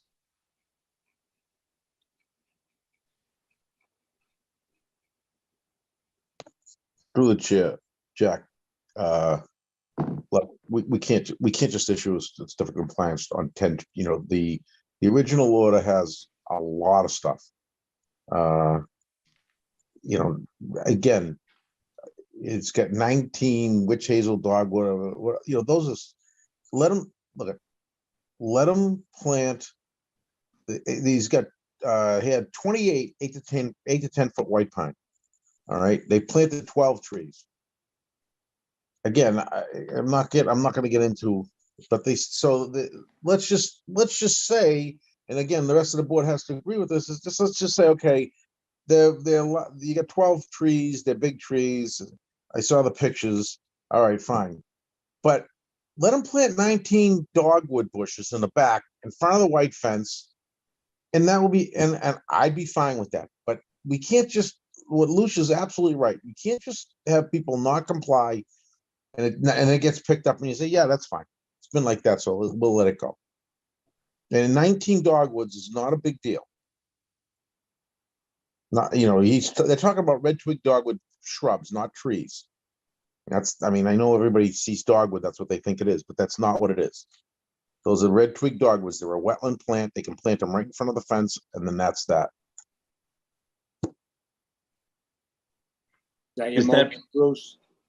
Pardon me? Was that a motion? I just want to get, yeah, that's a motion. Plant 19, I mean, the USG guys have to agree with me. I agree with Jack. On one hand, they did plant a bunch of trees. They're not in the right spots. Okay, through the spirit of what they did, they did plant a lot of stuff. But 19 dogwood bushes, 5-gallon dogwood bushes are not going to kill anybody. Go get them, plant them, and then we'll issue the certificate. Or issue the certificate contingent upon them doing that.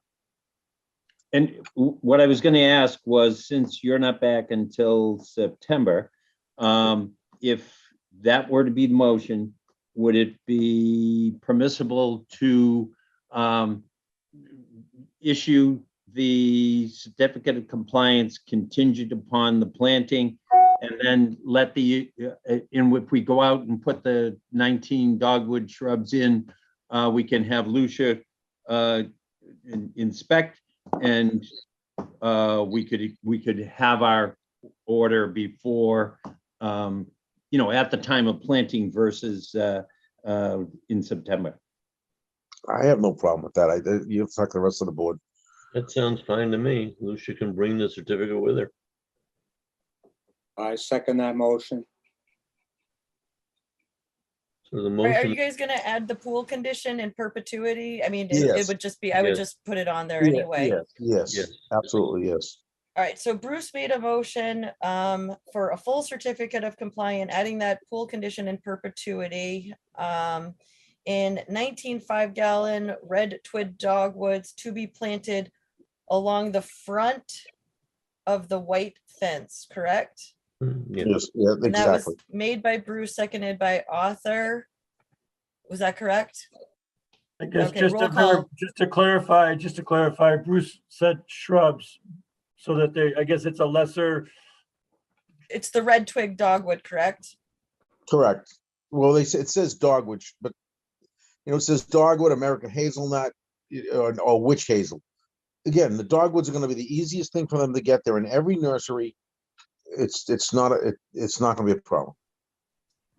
All right, roll call. Chairman Lazaris, yes, Secretary Vivaldi, yes. Commissioner Green.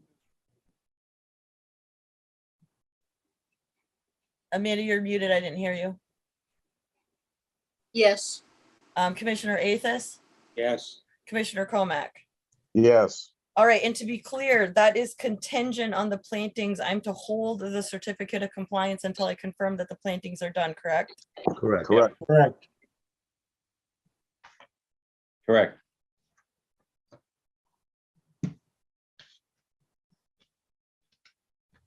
All right, 60 Pulaski is the next one. Thank you. Is the addendum. Thank you. Thanks, Jack. The next one I'm putting in is the addendum, which is the Well, backer. Isn't it 166 needs the continuance? Or no motion needed, no motion, right, sorry. No, we're just sliding in the addendum to the July 13th meeting, which is the last page of the agenda. And this is a request for a full certificate of compliance made by attorney David Ankeles for DEP file number 55734. Project was treatment of selected areas of chromium impacted groundwater via chemical fixation and the installation of 6 monitoring wells, each approximately 25 feet deep. The address is 60 Pulaski Street, map 53, lot 85 in Peabody. We need to get something from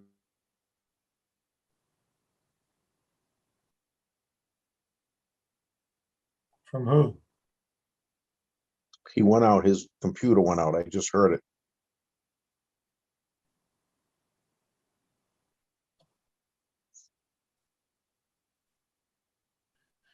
Oh, Stu.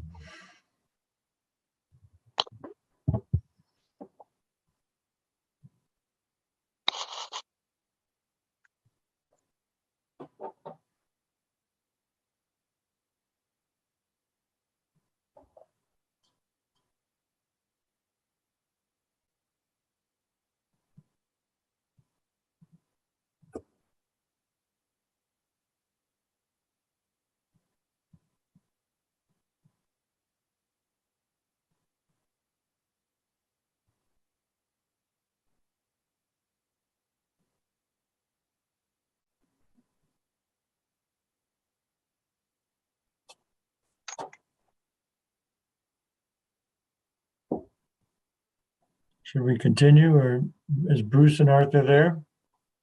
I'll read the agenda. Yeah, I would move on if you want, if you don't mind reading the agenda. Sure.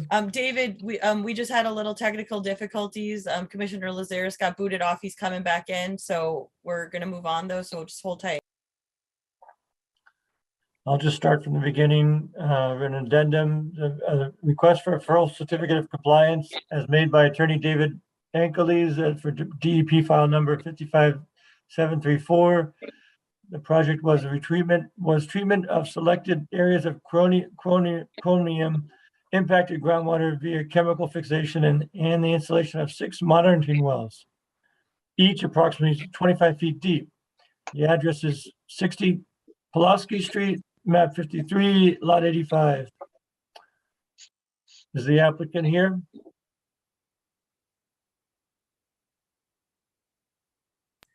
Attorney Ankley. Can you hear me? Yes.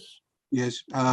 Yes, my name is David Ankles. I represent the applicant 60 Pulaski Street LLC in its request for a certificate of compliance relative to the property located at 60 Pulaski Street. I'll try to be as brief as I possibly can, and in that this piece of property and this request did not involve any construction of any building or structures of any nature.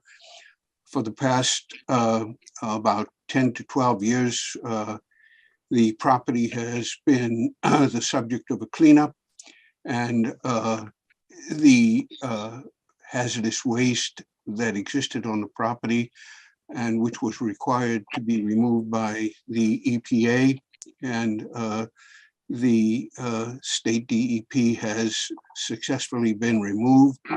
And I believe that the term is that the chromium or the chemicals within the soil have been fixated, and that the wells were installed and have remained there for quite some period of time, I'd say over the last 9 to 10 years, and that there has been no activity whatsoever since that period of time, other than a small period during which I think there was a proposed parking lot for buses or something of that nature at that particular location. But there have been no structures or any work done on the property. The property has been completed.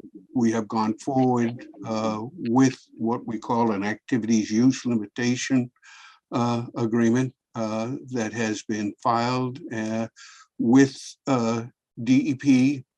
We have satisfied all of EPA's requests with regard to the removal of hazardous waste. And again, the monitoring wells remain without any other work being done on the property. I think those monitoring wells will remain until such time as someone else comes before your board and the city and requests the ability to do some work or improvements on the property. We can't remove those wells until there is a change of use or there is a use made of the property. Things are just going to remain exactly the way they are until such time as anyone who wants to develop or use the property comes before your board. I think you may be familiar with the potential buyer there, Mr. Filiti, who has come before or filed a request for an ANRAD. But again, Attorney Inkles, has an LSP, are you reading this from something provided by an LSP, or are you just stating like what you're? I'm not reading anything. I'm doing this from your memory. What I know of the property. If you would like to have me read an AUL, it's quite lengthy. It's not, but just verification that I just wanted, I think some like an engineer statement or an LSP. I can read you the AUL. I'm trying to be as brief as possible. Well, but it's just the idea that. Well, I have an AUL in front of me that is signed by a licensed site professional. Okay, then that's enough, right? And it has been recorded with the Essex County Registry of Deeds. It's been filed with the building inspector, the Board of Health, and the Planning Board in connection with the process. Yes, I believe that's it, Lucia. Thank you very much for that.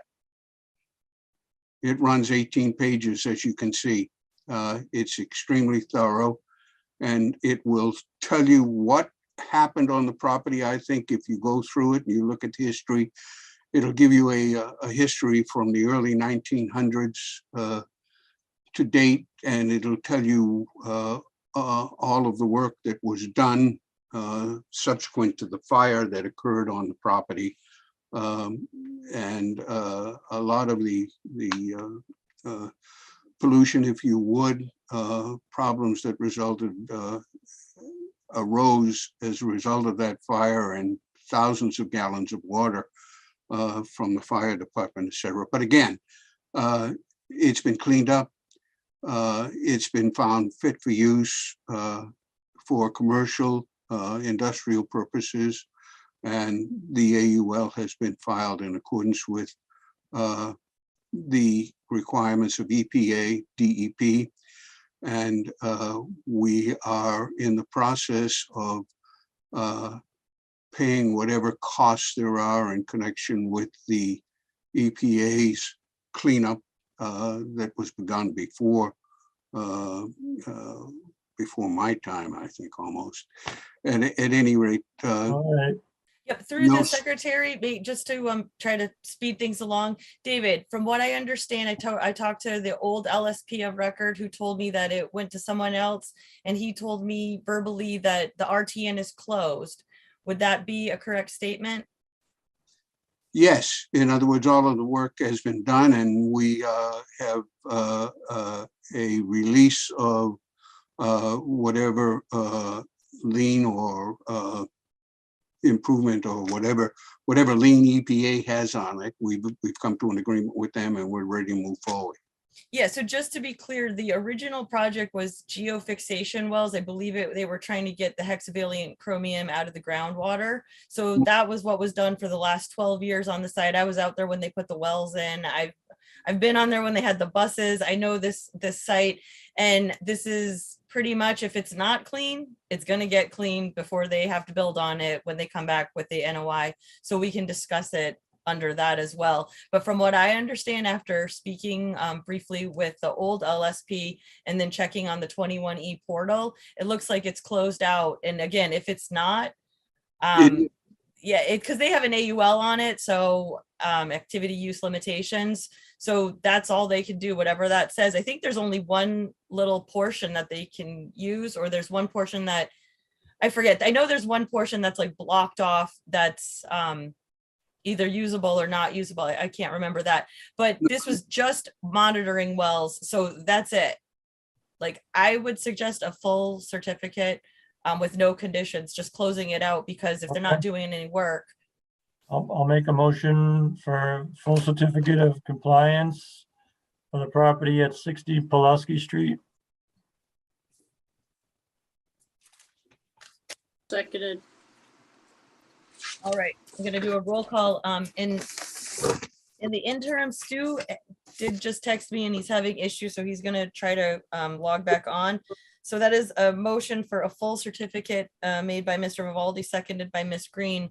Roll call, Secretary Vivaldi, Yes. Commissioner Green, Yes. Commissioner Athos, Yes. and Commissioner Comac. Yes. Okay, so that passes 4-1 with Stu not voting because he's not in the meeting. Hopefully he's okay with that. So long we're as- all, yeah, we're all set, so we can move on to the next item. Thank you very much for your assistance, Lucia, with regard to having that AUL available for the commissioners to view. I appreciate that very much. Thank you. See you, David. Good night. Good night. Thank you. Next item is the back to,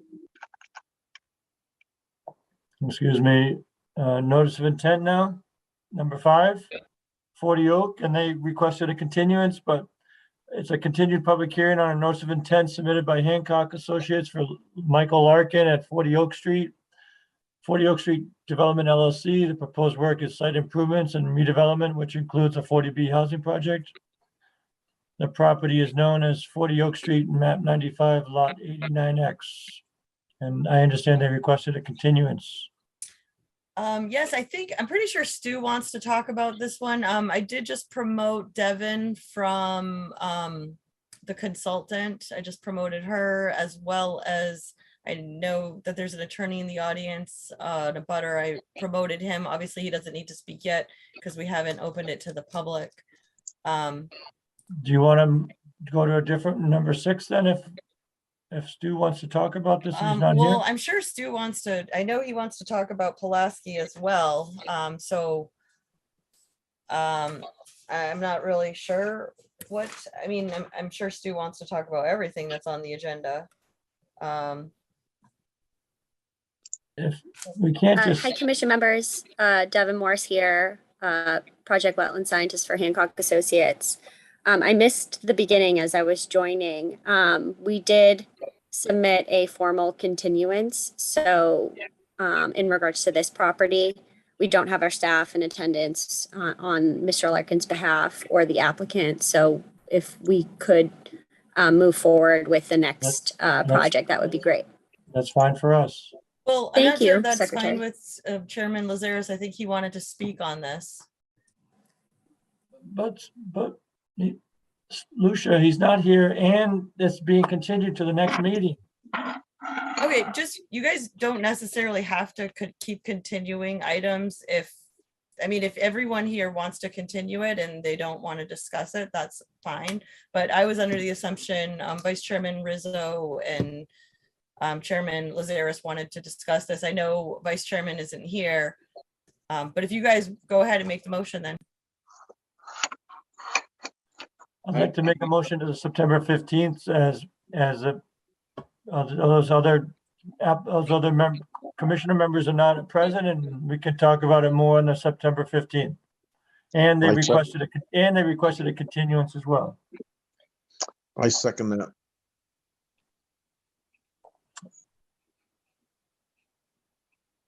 September 14th, is it? Yes, okay, roll call. Secretary Vivaldi, Yes. Commissioner Green, Yes. Commissioner Athos, Yes. and Commissioner Comac. Yes. Okay, so that's continued 4-1 with Stu not voting. And just for the record, you guys, just because someone requests a continuance, you do not have to grant it. Understood.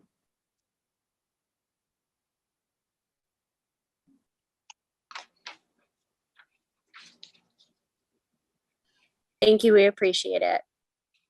You're welcome. You'll have your ducks in a row ready for September 14th? I will tell them, definitely.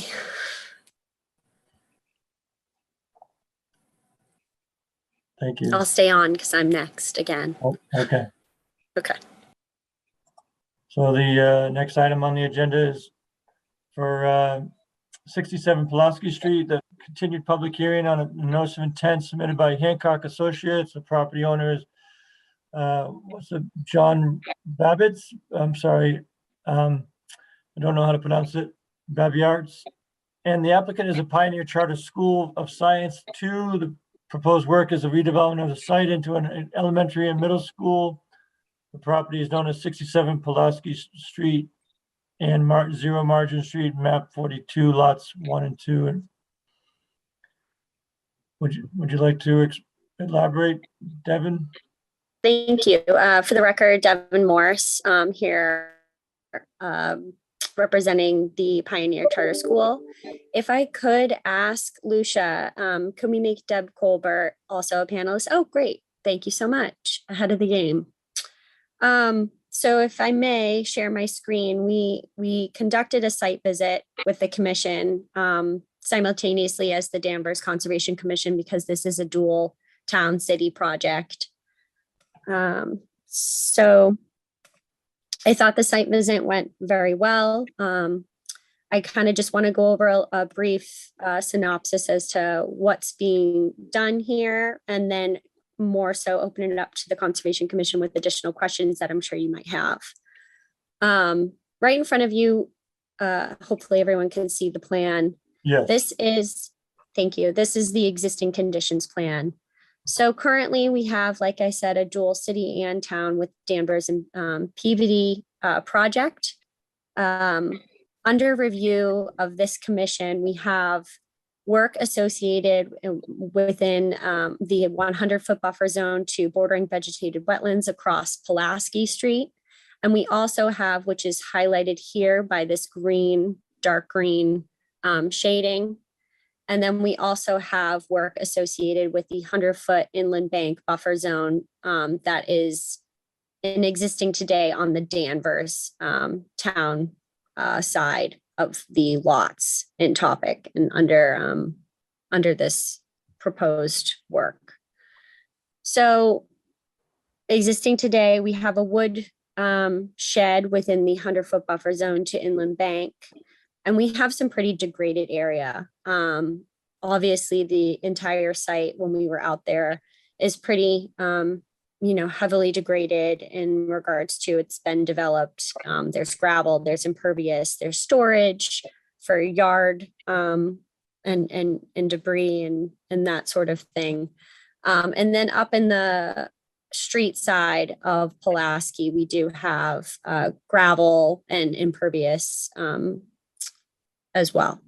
So I kind of just want to go through now the the proposed condition. So highlighted here, we have our area within the 100-foot buffer zone to inland bank. These are proposed conditions, which will include parking for the school. And then we have here highlighted in green, landscaping and a pervious area as well. I'm not too sure if it's going to be permeable pavers or what the materials will be, and I will let Deb Colbert note on that when it gets to her. And then just moving down a little bit before sending it off to the questions, we do have our demolition plan here as well. Bear with me. PDF just doesn't work sometimes.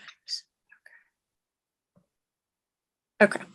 So our demolition within our 2 jurisdictional areas that is under your review include demolishing that existing shed, and that's within the 100-foot buffer zone to inland bank, cleaning up that area, and then also within the 100-foot buffer zone to bordering vegetated wetlands, we have the demolition of an existing wall. So with that being said, we're here tonight to ask for an close out this notice of intent and ask for an issuance of an order of conditions. And we'd be happy to take any questions in regards to the project.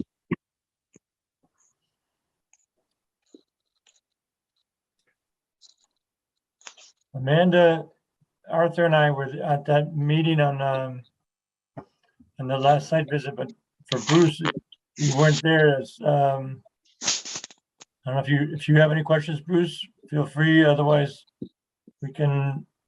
I might also open it to Arthur and Amanda. I don't have enough questions that I wanted to. But I'd like to hear from Lucia what her feeling is about some of the stuff. Sure, through the secretary, I guess, because the chair's not here. So this did go out to peer review. The big picture is, and I don't think she mentioned this, the stormwater on the site is actually going into Waters River. So although there's those are the tiny little buffer zones that are on our property that, you know, we're responsible for, we're ultimately also responsible for the stormwater. I have to mute someone because I'm getting feedback. Sorry. So the stormwater is actually going into our water, onto Waters River. And from what I understand, that's what the peer review is for, that Robert Langley's working on. The peer review is specifically for this commission. That has not come back yet. So if you guys don't want a peer review, you can vote on this, but I don't understand why we sent it out to peer review if we're not going to wait for it. Of course, we're going to wait, right? So the stormwater is not, it's everything, both properties, stormwater is being directed to the Peabody side of this for the Peabody side. That's correct, Devin? Deb, do you want to explain that a little bit? Thank you. Sure. So we actually have 3 different allocations or subzones for the stormwater, and 2 of them are infiltration straight into the ground, and then 1 is also infiltration of the large parking lot. And according to the state regulations, it's mandatory that you maintain and infiltrate as best you can and not increase any runoff whatsoever from pre versus post conditions. And we have designed the system to actually have that happen. The overflow from the stormwater that would slightly, which will eventually go into the river, will not increase whatsoever from our site, because we're not allowed to do that. Peer review will pick that up, and we will, I'm assuming that they'll agree with my my calculations and analysis, but if they have issues with it, and we'll have to change that, the way that we have it designed. But currently we have it designed so that all of the stormwater is mitigated, and there's no increase in volume or runoff up into the 100-year storm. Okay. Is it possible to look at that plan, Devin, or no? Yep, she can scroll. That's what I was trying to do. I apologize by distracting anyone while she was speaking. First page, right? Let's see.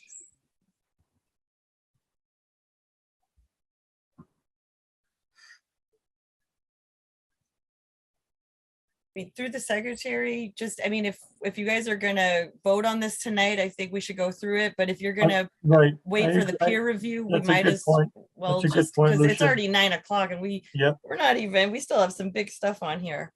Sure, that's a good point. That Lucia makes a good point, Devin. So I vote to make sure that the peer review has an opportunity to provide its feedback and response to us prior to making any kind of vote.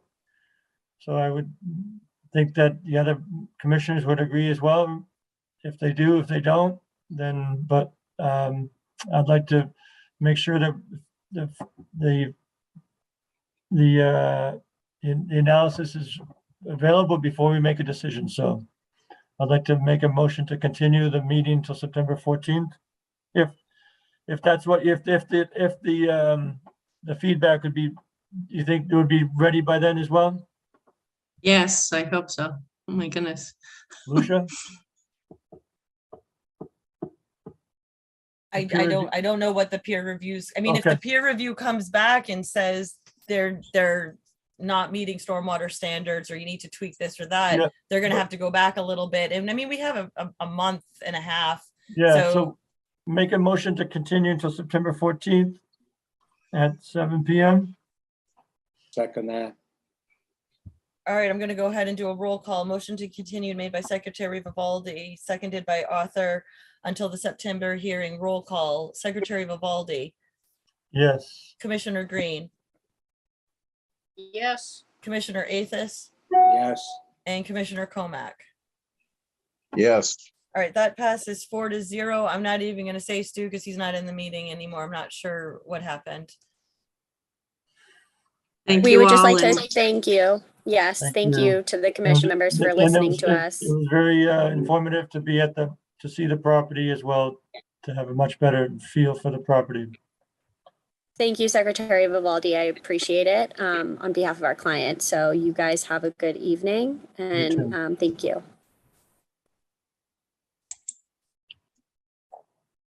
Moving on, it's item number 7, a continued public hearing on notice of intent submitted by Mr. Manuel, Wetlands and Land Management for Regency Realty Trust, Alpha D Mambro. The proposed project is the construction of 2 buildings and a site improvements, paving utilities in the riverfront to the North River. The property is known as 1113 Wallace Street, map 85, lot 41. And has been making a motion, no need for a motion, sorry. Number 8, continue public hearing on a notice of intent submitted by GZA Geo-Environmental, Dan Nitschke for Emmanuel and Rose Papanikolaou, and JD Raymond Transport Incorporated. The proposed work is the construction of a stormwater infiltration basin partially within the buffer zone to a wetland resource. The property is known as 25 Farm Ave, map 69, lot 6 and 7. Is Brendan here? Yes, I am here. How's it going, Michael? evening. I wanted to say that we did receive the peer review for this NOI earlier today. I definitely am not prepared to respond to everything that was in that peer review. Understood. I've shared the review with the applicant and their representatives, so they now have it. I think there was probably over 24 recommendations, maybe in that peer review. So the one thing I think I'd like to try to get the applicant to do, and I'm not sure how this works, but the city's anxious for these guys to kind of get in compliance, get their permits in order. And so I would at least suggest that the applicant provide at least a response letter to the peer review and how they maybe intend to respond to each recommendation, just so we know that they are going to be addressed and how they plan to address those. I would probably recommend they provide that letter within 30 days. And then I would And just to make sure the applicant has received this peer review letter as well. Yes, they have. They received it earlier today. Yep. And then I would even go as far as saying that they need to provide revised plans and documentation based on a lot of the recommendations that are presented in the peer review before the September hearing deadline, which would allow us adequate time to review and ideally either deny or approve the NOI or an order conditions at the September hearing. And I guess, I think failure to comply with those 2 suggested my suggestions, I think could possibly result in a denial of an order of conditions at the September hearing. So I think we just need to get them to move and move quickly. And so everybody. From your reading of the peer review, Brendan, is 6 weeks or even 4 weeks enough because they have to meet that 2-week timeline? Is that, I should we go to mean, maybe the October meeting? I would. I think if you gave them until October, then it's going to take us till November to make a decision. That much longer just pushes Yeah. everything. Yeah. I think I would at least say if at a minimum, get that letter so we know they're going to respond to it and provide in a timely manner. And if they want to argue that they can't produce the information that's being recommended in time for the September hearing, then they should make that statement, or they should suggest or let us know that, and then we can at least look at, consider it at the September hearing. But then, at least we know that they are addressing the issues in a timely manner, and so everybody can just move on. Would JD Raymond or Papa Nicholas like to respond?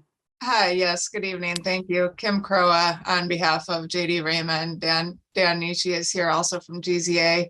We did receive the letter earlier today. We obviously haven't taken a look in great detail, but we've talked about it. We have no problem responding by the September meeting. I don't see the 30 days to respond to the letter as being an issue either. So that won't be a problem. That was our intention anyway.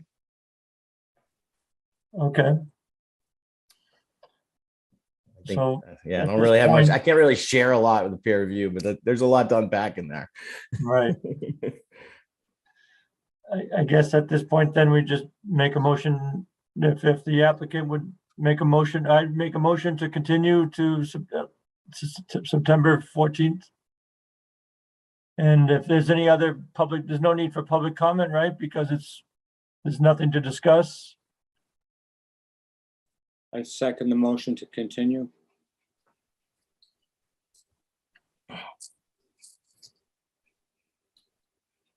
All right, I have a motion to continue until September made by Secretary Vivaldi, seconded by Mr. Athos. Roll call. Secretary Vivaldi. Yes. Commissioner Green. Yes. Commissioner Athos. Yes. And Commissioner Comack.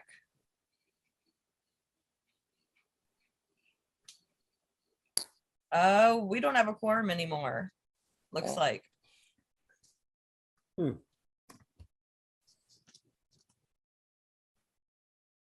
I didn't see when Bruce went.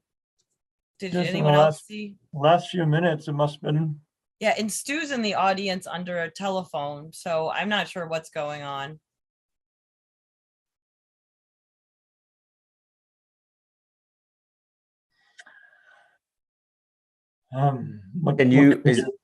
Can you promote the telephone to a panelist? He's right there. Here's Bruce.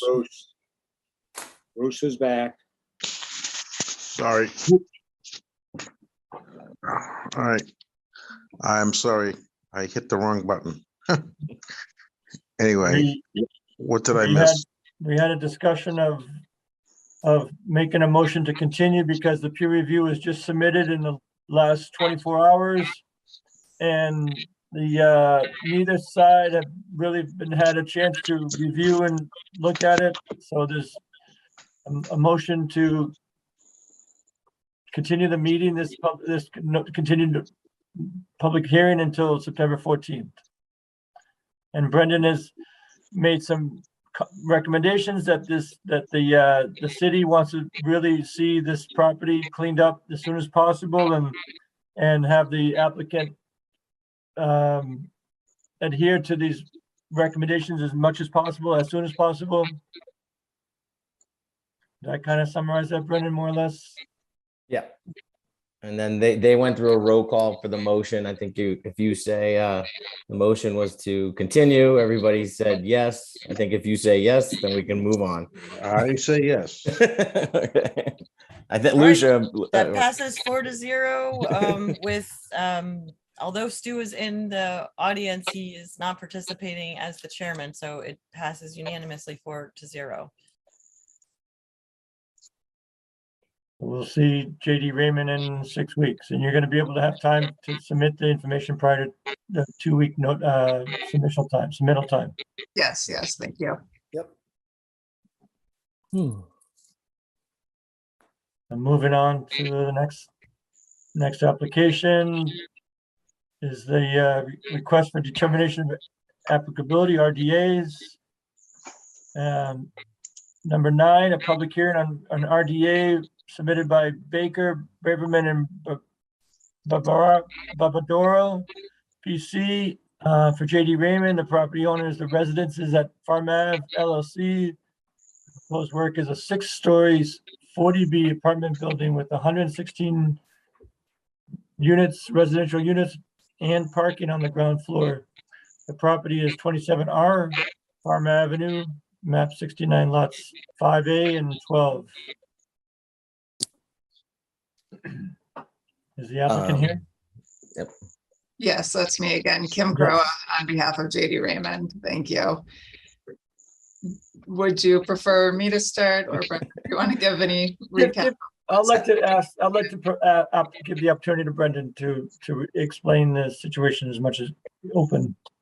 Okay. So we held a site visit yesterday. Several of the Conservation Commission members are there, as well as the applicant and the property owner. Basically, the RDAs determine if the wetlands are state jurisdiction, and to if they need to be issued a negative or positive determination in the RDA. And then then there were some issues. So we were out there and looking at the different wetland areas and trying to determine if they're IVW or BVW. And then some of the other issues that were brought up is the property owner's order of conditions valid? Has it been expired? And then since the public hearing, or since the site visit,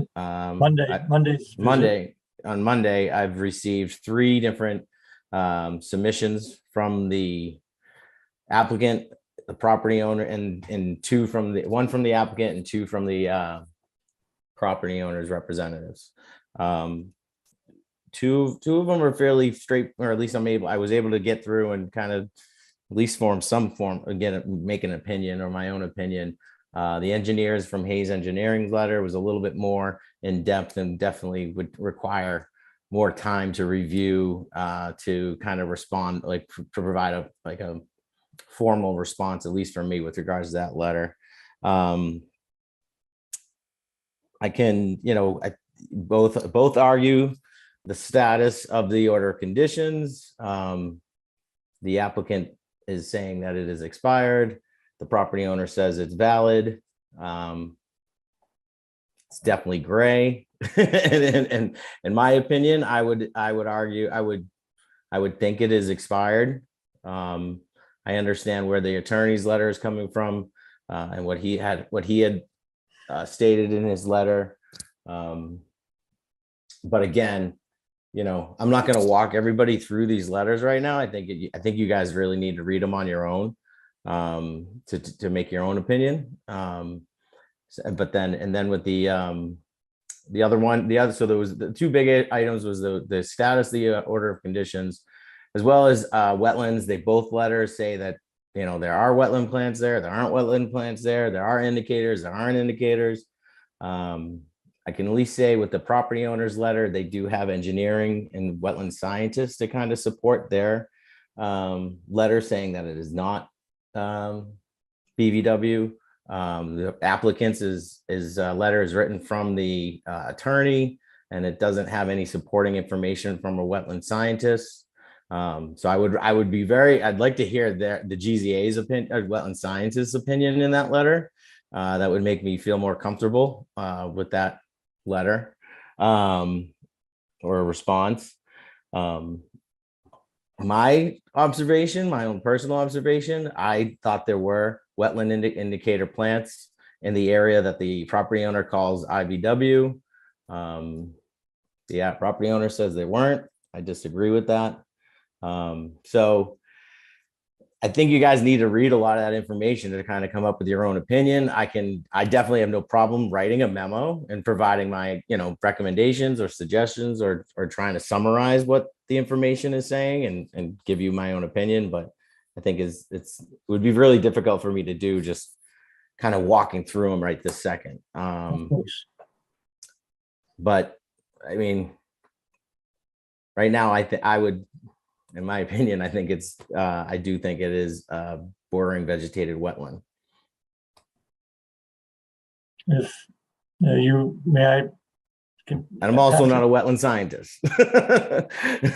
So. Are you finished? May I pass it to Kim to offer to her comments? Yes, thank you. And I'm going to do briefly and then defer to Dan Nishi and then come back and sort of wrap up. But we did, considering the timing of the site visit and the meeting, there were questions during the site visit specific to the expiration of the order of conditions. So I did respond with respect to that question yesterday. We do have a letter from Dan Nishi about the BVW continuing that was prepared today in response to the Hayes engineering letter. But considering there was only a couple hours before the meeting, I didn't think that it was fair to submit. I can let Dan talk and then come back to sort of filling in some of the blanks with respect to the order of conditions. Dan, if you want to jump in. Yep, thanks, Kim. Thank you, Commission. So when we reviewed the site yesterday for the RDA, we most specifically, were looking at the hydraulic break or the separation between the IVW, the one of the three IVWs, and the bordering vegetated wetland, both of which are adjacent to the access road within plus or minus 200 to 300 feet from the Farm Ave. The BVW was clear. No, there's no question that there's a bordering vegetated wetland. The question is the first isolated wetland, the one closest to the BVW, is it actually isolated or is it bordering vegetated wetland? The evidence we found in the field is it's hydraulically connected from the BVW, from the IVW into the BVW. Our evidence was stained rocks, large boulders that were stained from standing water. There's a channel, a defined channel between the rock and the upland slope that would be to the south, the J.D. Raymond side. And there's clear evidence that there's no vegetation growing in there, which is representative typically of either standing water or moving water. And the vegetation, other than the rose bush multiflora rose that was attached to the upland, every other piece of vegetation in that area, IVW and BVW, is a hydrophytic vegetation. There's no question that these two are hydraulically connected. In my opinion, based on field evidence, there's no question. In the field, ask the engineer, where have you seen water in this isolated wetland? Where he indicated on the side slope, which is lined with rocks, is, in my opinion, is above the elevation of this channel I'm talking about. So that secondary piece of information tells us that isolated wetland fills up and it outlets, it drains to the BVW. There's no question. We asked them to do grade shots or elevation shots on the staining and the channel to see if there's some correlation going on, or maybe the information will reject our opinion. But visually in the field, it's very clear to me that that's hydraulically connected. It is not an isolated wetland. It's not, that isolated wetland is not connected to the other two isolated wetlands on the property, but it is definitely connected to that BVW, in my opinion. Thank you, Dan. And not based on soil, it's vegetation and evidence of hydrology. That's all we need in Massachusetts. You do not need hydric soil to connect those two wetlands. And just to sort of go back to the determination that we filed the request for determination before the commission tonight on this application. The issue came up in more of a broad sense during the 40B application process, where there was a peer reviewer hired to look at stormwater and to look at environmental waste with respect to the site. The Conservation Commission submitted a letter with conservation comments based on the plan. In that letter, the Commission said that we believe you need to at least file a request for determination of applicability. The property owner developer responded, we don't believe we need to. The order of conditions that was issued in January of 2017 set the wetland delineations, and those are still valid. The issue is that they are not still valid. They were only valid for 3 years. They expired in January 2020. They filed their application for comprehensive permit a month later, and they made that statement that they were still in existence about 6 months after that. There's plenty of language in the Wetland Protection Act regulations that talk about how an order of condition is only valid for 3 years unless it's extended. And there are extension provisions. The counter argument that's been raised is, well, it wasn't completely closed out. There was a partial certificate of compliance with ongoing conditions, and that effectively left the order of conditions open, and therefore the delineations are still valid. That's not the way the regulations are written. And from a practical matter, it doesn't make sense. Why would somebody who has an order of conditions that expires in 3 years benefit by not closing out the application within 3 years? So to keep the delineations going is a benefit to whoever filed and received the order of conditions. And the two don't go hand in hand. The regulations clearly indicate an extension process, and the commission doesn't really have a lot of discretion when it comes to reviewing an extension request. There's particular avenues under the regulations when a commission can deny an extension request. So they can look to see if there's new information. But basically, had they filed, they probably could have gotten the extension. The delineations probably would have been valid, but they didn't, and the delineations were expired. So therefore, they do have to show, even with their comprehensive permit, the zoning board did waive all local wetland regulations, but they still, beyond the decision itself, beyond anything else, the comprehensive permit statute and regulations still require an applicant to comply with state law. And so they do need to get the approval that's required with respect to the Wetlands Protection Act. They did not do that. We found out as the abutter that they received the building permit and they were essentially ready to go, and they were just not going to be filing anything for the Conservation Commission. So we did go ahead and file the request for determination of applicability, because right now we're in the process of doing our stormwater, and we're talking about the same wetlands areas between the properties. Now, we are subject to all of the local regulations, so we have buffers to all of those. In this case, it's only whatever is a state wetland that applies to the project. The request that's before the commission requires the commission to take a look and see whether or not the work has an alteration on the wetlands protection area. So the work, if this area that goes back, the wetland area that goes back further along the road is a bordering vegetated wetland, then there's state jurisdiction, and the applicant needs to show that the owner, the developer, needs to show that there's no impact as defined in the regulations in the act on the protected areas. So there was discussion at the site walk as to where do we go next. There was questions about a peer reviewer, and my letter that I submitted with the response on the order of conditions expiration, I suggested that a peer reviewer should be hired at the property owner's expense, because it really was their obligation to be filing the request for determination of applicability.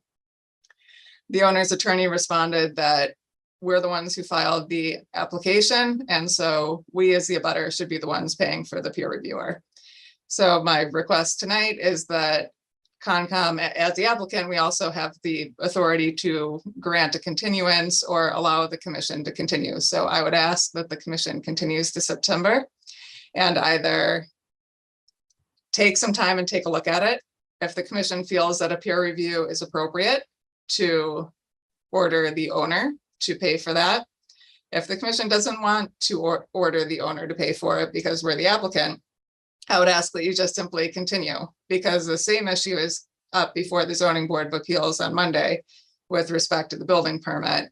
And the comprehensive decision that was issued in that says that the applicant, which is the owner of the property, shall engage in and complete at the applicant's cost and expense, third-party review of all applicable state or federal law statutes. So if this commission doesn't want to order a peer review but feels that it would be helpful, I'll make the request of the zoning board that they engage a peer review at the owner's expense to take a look at this wetlands issue that was brought up during the hearing. Whatever the response was, as far as saying that the order of conditions was still valid, it's frankly just wrong. If you look at the regulations, and now we're at this point and it should be something that's reviewed more thoroughly. We're talking about a BVW in one area, but the commission also raised when this order of conditions was issued to grant the roadway, that was for a contractor's yard. You're now going to have 116 apartments with however many people living there, say 200 people going back and forth. And what about trash being thrown off the roadway into the wetlands areas? There's more to the project than just the stormwater that's right there, the work that's very close to the wetland areas. And it should be something that's looked at thoroughly. So I understand that the commission and the commission agent on this project has received a lot of information recently, and we would like time to submit a updated information from our wetlands consultant through GZA and have the commission have an opportunity to look at everything together. Thank you, Kim. Thank you for your analysis. Summary. Michael, I just wanted, is it all right if I make one more comment? Of course, reading both attorneys' letters with regards to the order of conditions being valid or not. Attorney Panos does cite and what the wetland regs that does allow the order that I would.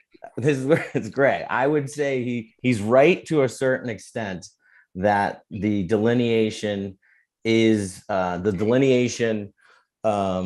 BVW may in fact still be open because of the partial certificate of compliance. And the reason it would still be open is because they're still doing monitoring. They're still doing monitoring of those two wetland replication areas. So I would argue that this is where I don't know how to interpret this. So the way the regs read to me was because they were monitoring those two wetland areas, that the order conditions would be still valid, but only specific to those two wetland areas.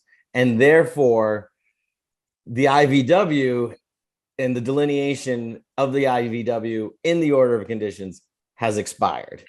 So that's why it's kind of, this is a first for me.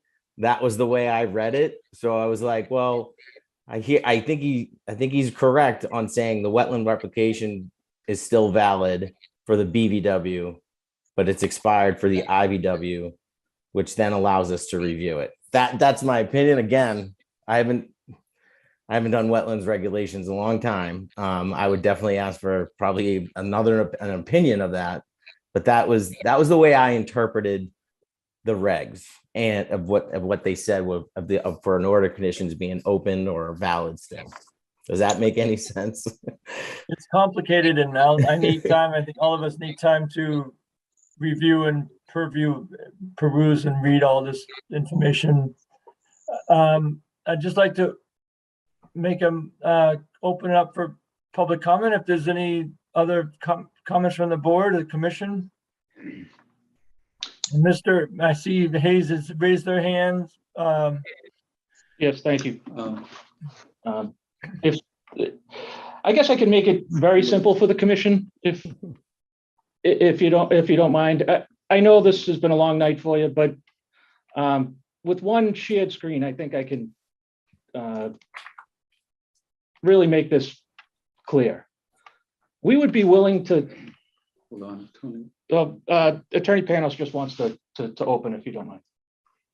Yes, my name is Jason Panos, practicing law at 246 Andover Street, Peabody, Massachusetts. I'm here on behalf of the property owner at 27R Farm Avenue and 0 Forest Street. And I'm here obviously with Tony Capichetti at Hayes Engineering. And I don't want to take up more time than is necessary. The hours late and the night has been long. And I do want to thank you for your participation in the site visit and your your willingness to really listen to all of us and digest what really isn't all that complicated. And I want to put it in context for the commission.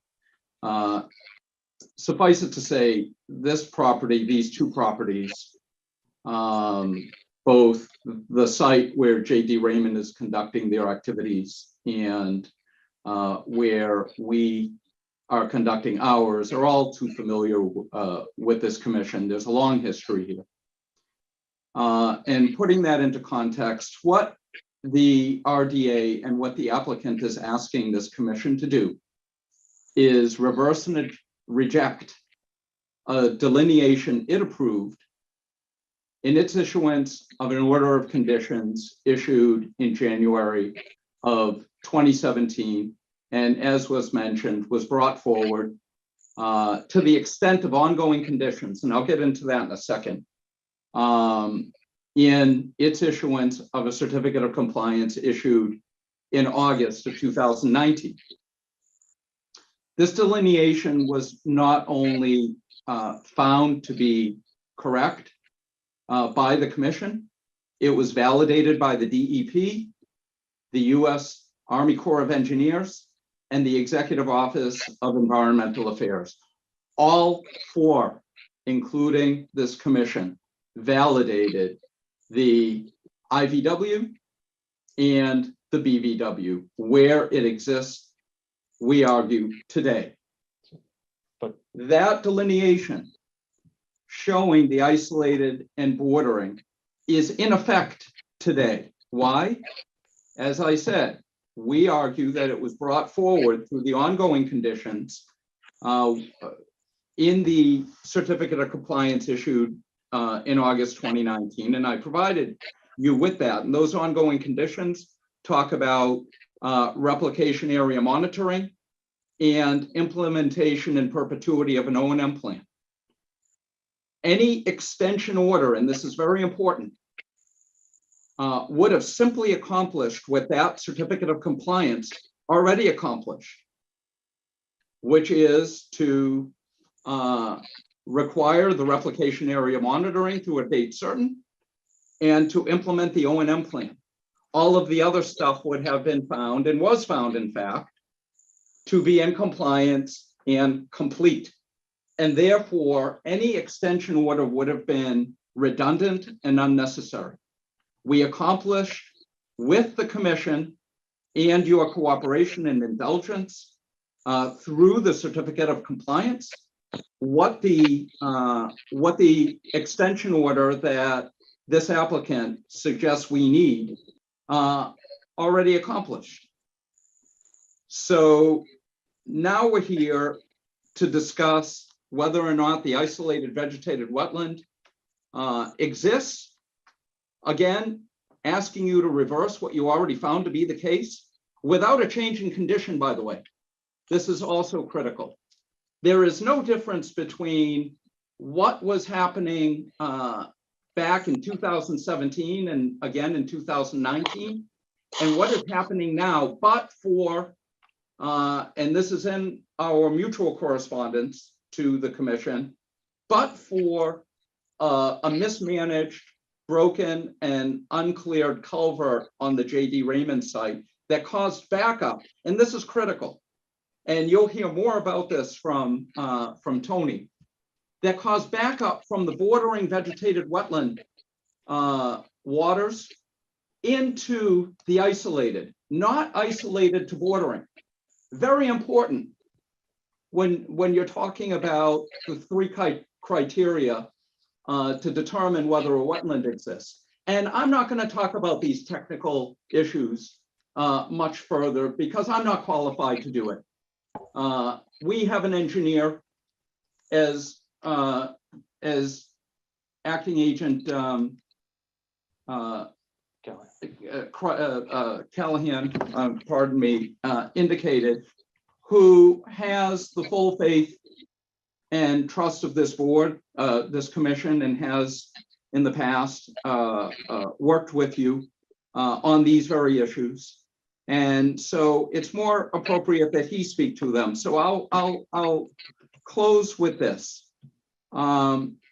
obviously the matter before you is that, as we would put forward, the isolated vegetated wetland is not jurisdictional in the matter in front of the commission because it is local jurisdiction. And this matter is a 40B, as is admitted, undisputed by both sides, is only subject to the Wetlands Protection Act, which applies only to the bordering vegetated wetlands identified on the delineation still in effect, which was accepted and validated by this board not once but twice, and validated by all of those federal and state agencies. So with that, and through the secretary administering this hearing, I'd like to turn it over to the expert in the room. So on our behalf. I think Brendan was pretty clear. I'm not going to bore you with the technical memorandum. There was a lot to unpack there. What I'm trying to do is move forward, and I'm a more pragmatic person. I'm going to be very brief. What you're being asked to determine is if this IVW here that extends up, if this became bordering vegetated wetland instead of isolated wetland, the buffer zone, the jurisdictional buffer zone. Now, many of you have been to the site. All the construction work to this point is complete. We're not touching the road. We're not doing anything beyond the end of pavement where you were there. Up in this area, you saw it's all compacted gravel. What we're looking to do is construct a road, which from this point on, everything here goes to our stormwater system down here. None of it goes to this wetland. From this point on, everything goes to the stormwater system here. None of it goes to this wetland. Changing this area here to lawn, changing this area here to lawn, 10,000 square feet of a completely gravel site.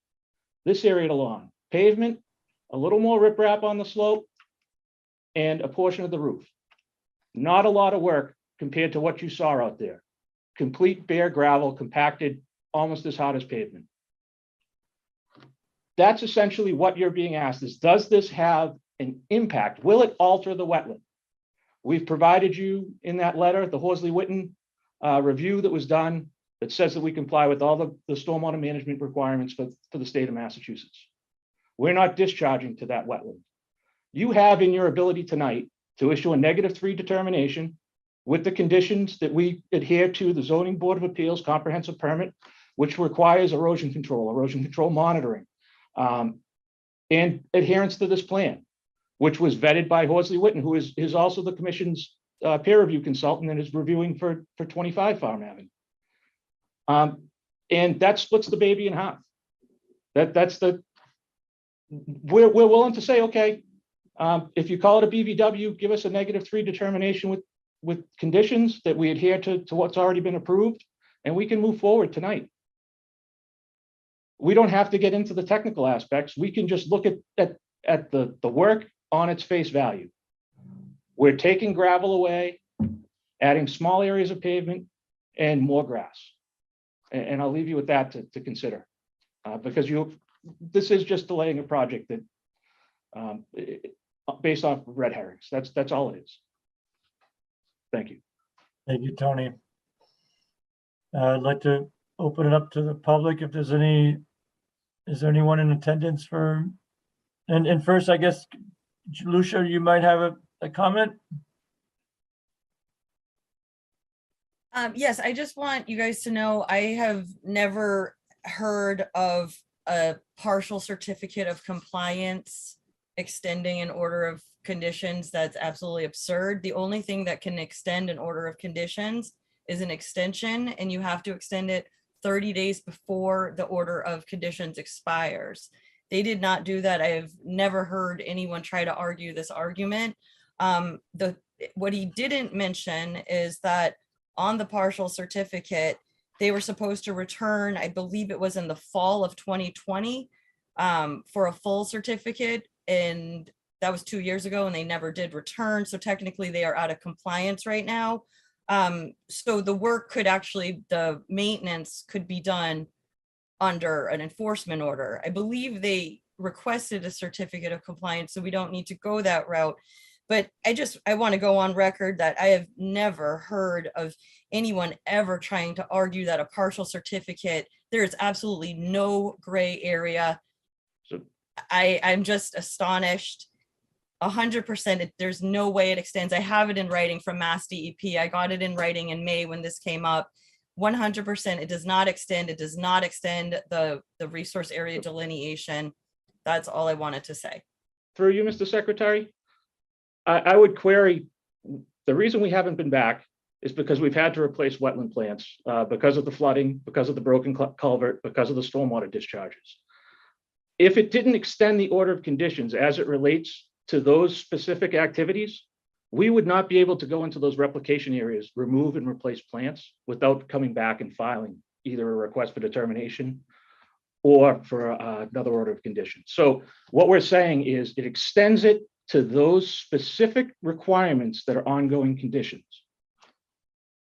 And if I could add to that, it is limited to that extent. And I'm going to repeat myself, any extension order would have been limited to those outstanding 2 items referenced in that partial certificate of compliance. And that is not absurd. It's a fact. It's a fact. Thank you, It's a Mr. fact at Connell. law, and it's a fact in engineering practice. We have to move on. It's a lot to comprehend at all at once, and I myself need more time to review and as well, there's just a lot to comprehend all at once, and I'd like to provide more time for myself and other commissioners to understand this. And I'd like to ask if the public has any questions. If they do, please state your name and your address.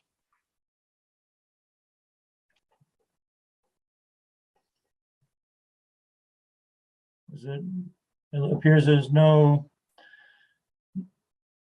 comments, Lucia? I do not see anyone raising their hand. Okay.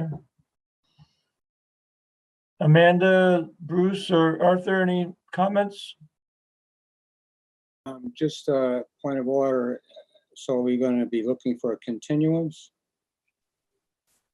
Is that something that the applicant has requested? Yes, it's an applicant request. And because you, besides us having more time to study the issue, but what do you want to accomplish? Yes, based on the site visit and some of the questions raised and the materials, we do believe a peer review is appropriate, but even with not, we plan to submit additional materials from our wetland scientist, GZA, to fill in some of the blanks with respect to this area. And there's really the 2 other issues that I've raised, the other 2 areas that I've raised before. We focused on this one because that is sort of the easiest to digest after the site plan, but we would like additional time to provide the commission with material on those areas. So I would make a motion to continue to September 14th. Seconded. Bruce, you have Roll something to call. say? Motion made by Arthur, seconded by Amanda. Roll call. Secretary Vivaldi, Yes. Commissioner Green, Yes. Commissioner Athos, Yes. and Commissioner Comack. Yes. All right, passes 4-0. All for your time. Thank you. Thank you.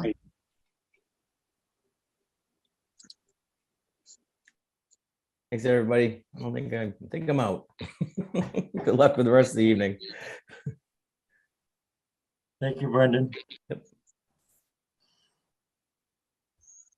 Then moving on, the next item on the agenda is for item 10, enforcement order issued to Salem Country Club and Dan Mayer Tree Company for the following activities: removal of living trees, grinding and grubbing stumps in the buffer zone or in close proximity to jurisdictional resource areas, and depositing wood chips in the buffer zone and along local riverfront woods. The property is 133 Forest Street.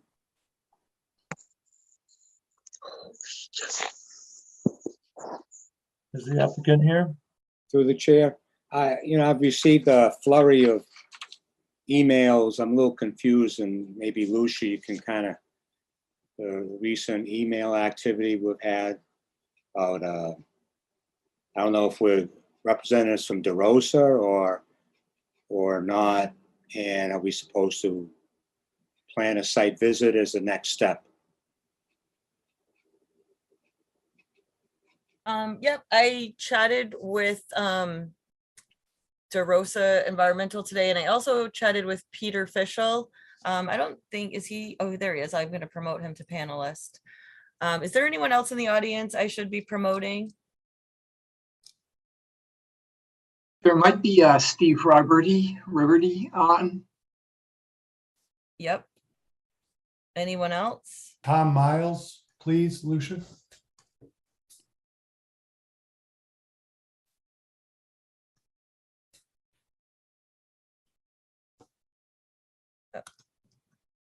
And that's it. If Pete is Peter, oh, there he is. Good. Yeah, I think that's everybody. So I spoke briefly with Peter today, and I was emailing with DeRosa, and I think they said that Thursday, July 28th at 2:15 or 2:30 would work. It's up to you guys if that time works. As well. I'm sorry, Lucia, I checked the calendar afterwards. Morning would be better because we got like a big member guest that afternoon. I did not have it on my calendar, in my brain when I talked to you this morning. So what was the date again? July 28th? Yeah. I just have to check my email. I'm not sure if he was only available at 2 and after, so just bear with me.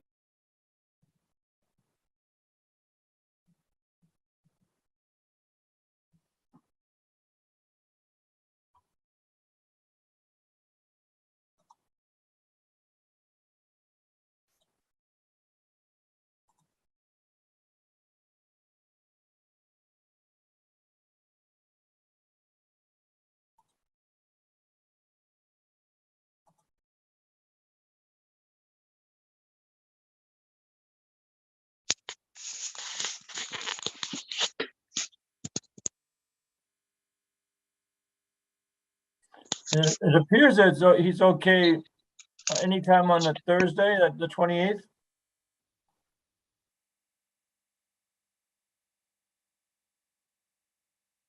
If you go through the email, actually, it says that he is available at any time after 2. So I'm not sure if we could, we might have to do something offline because he wrote, sorry, Thursday, the 28th at 2. So I don't think he can do earlier. Okay. And I also think there's commissioners who can't make it earlier. Like I know Amanda wants to be there and she can't make it till after 2 or 2. Any chance we can do it the day before, Wednesday the 27th? No, we're gonna have to go offline and figure it out Okay, no via problem. an email chain. Is there a certain day the course is closed? Probably not. August 1st. The course is closed on August 1st, so.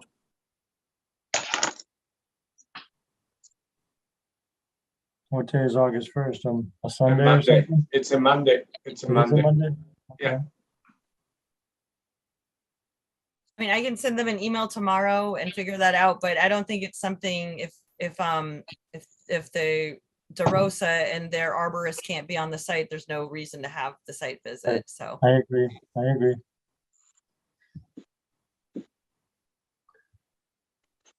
So we're here tonight to the DeRosa environmental was gonna has peer reviewed the planting plan. Is that, if I'm am I correct to say that? no, they have not. They have not done anything. Right, They are they- not doing anything until they go on a site visit. They received everything, but they can't really review anything without, they have to be on site first. So Visually- everything's really pivotal around this site visit getting set up. Okay. So how do we resolve this? I think they're supposed to show the restoration plan tonight at least, so you guys can go over it, see if you think they're going in a good direction. And then otherwise, if you have any questions, otherwise we just move on and we start an email chain or a doodle poll to figure out when we're gonna meet on site. So I give the opportunity to Mr. Fogel, if you'd like to elaborate, to explore, or, you know, provide a demonstration or a visual explanation of the planting plan that you've submitted. Yeah, I'm happy to do that. I can share the screen. Everybody can see that? Yes. So for the record, Barry Fogel from Keegan Whirling. With us tonight is Thomas Miles. Tom is a licensed consulting arborist, and this is his report. So he's here tonight to be able to answer any questions. This was submitted a couple days ago or yesterday, I think, and circulated. So we understand you haven't had very long to look at it. But the club asked Mr. Miles as a forestry expert to look at the course, and he made a site visit, and to evaluate sort of what would be the best way to plant trees in the areas where, buffer zone areas where trees were cut. And based on that, he made his observations. I'm sort of scrolling through. He used the tree species list that Lucia provided, the native trees for the upper Connecticut, New Hampshire, and Vermont that you folks recommend. And so based on his expertise, and again, he is here tonight, but you know, obviously it will be helpful if he can interact with the arborist who was included in the peer reviewers team. But he has made a recommendation for spacing trees 20 feet by 20 feet for each tree, which will, he can explain it too, advance long-term development of those trees. And he recommends obtaining trees in the range of 1/2 inch to 1 1/4 inch caliper, because that offers, in his professional opinion, the best prospect for survival of those trees. They actually, according to him, and you can ask him that here directly, that they have a better chance of survival. So using the figure that Weston and Sampson, if you guys recall this, obviously, these are the gray is the buffer zone areas. The green right here are the two ponds, the irrigation ponds, and here's the pond near 9. And so areas where, let me enlarge that. So typically, so areas where we can call them a polygon if you'd like, covering areas where trees, each of these dots was where the trees were GPSed by Weston and Sampson. And so he, with the square footages of those polygon areas, A through N, came up with a recommendation for each of those areas using species that were on that list and the number for each of those species in each of those areas, using that spacing that would provide a nice variety of habitat value trees that will fit comfortably in there, along with the trees that are resprouting from stumps that are in place. And as it turns out, using those square footages and that spacing, the number of trees he recommended actually came out to 494. And as you recall, the number of trees that were cut in buffer zones, net of the 12, sorry to make you dizzy on that, there were 230 trees in jurisdictional areas. 12 were in that wetland near the 8th fairway, so 221. So it actually comes out to roughly 2.2 trees for each tree that was cut. So that's the proposal recommendation from the Salem Country Club's arborist. And, we can answer any questions. Mr. Miles can speak to that, but, we're very interested in the peer reviewers review and the arborist that he's got on his team. We didn't see the identity of that arborist, but we look forward to having that person take a look at this plan. Thank you, Mr. Secretary. You're welcome. So with that, it looks like we do need to, I believe, continue. Does the commission, any of the commission have any comments that like to speak to and open up to the public as well after that? I have a couple questions for Mr. Miles. Go ahead, Amanda. I was wondering, is this a misprint here? This I've recommended a mix of species that will give variety and support for birds, wildlife, in the range of 1/2 inch to 1 1/4 caliper. Is that 1/2 inch? Is that a misprint? No, that's actually correct. So using. Wait, could you hold up for your hand, like show the audience like what a 1/2 inch caliper tree might look like? Okay. Could you tell us what the tree sizes that were removed are like? I think it varies. Some of the trees were smaller, 6 to 10 inch caliper. Some of the trees were bigger. Okay, just right. That's very, very small to replace. You have a lot of credentials, like a lot of letters after your name. I get the certified arborist. Could you say what CAMDLTE? Oh, you mean MDLTE? Yeah. Maryland licensed tree expert and Virginia registered consulting forester, different states I've worked in. Oh, okay. Which is your degree in forestry or? Yeah, my degree's in forestry. I studied environmental science and ecology at Johns Hopkins University, University of Maryland, wildlife, fisheries, and forestry, and I did some graduate studies at University of New Hampshire in forestry and natural resources. I have over 20 years of experience in forestry, arboriculture, and wildlife and fishery sciences.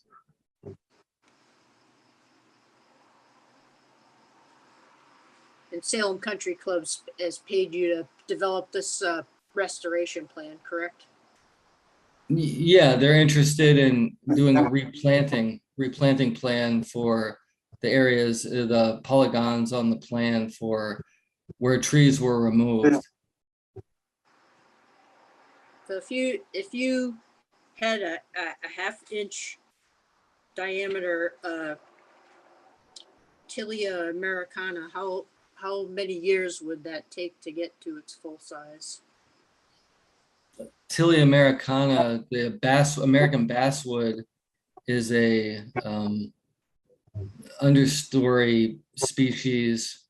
It actually develops fairly quickly.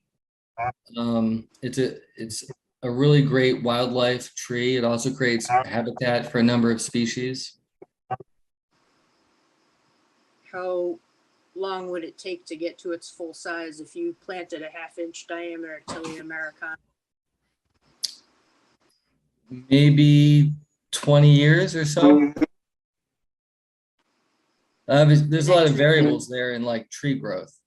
So everything's not perfect. You can't, based on soil structure, environmental pressure, water, any sort of insect or wildlife pressure that might inhibit the tree to grow. So some trees grow a lot faster than others due to different variables. Mm-hmm. Is there any specific reason, like, it shows that like a lot of what was taken out was Quercus and the Pinus strobus or whatever, and was there any reason why you chose not to replace with some more like Pinus and Quercus? Pinus strobus, the American white pine, is a early successional species. It's actually one of the quickest growing and shortest lived trees. So I didn't want to put all the ecology-based plantings on that particular species. That was the tree that was removed. That was the most dominant tree that was removed, was the white pine. It's very quick growing. It grows in disturbed habitats, and once it's shaded out, it declines quickly. So that's not a strong contender for a long-term forest. Okay. You're making the forest stronger with a variable, wider diversity of trees that you're proposing. Correct.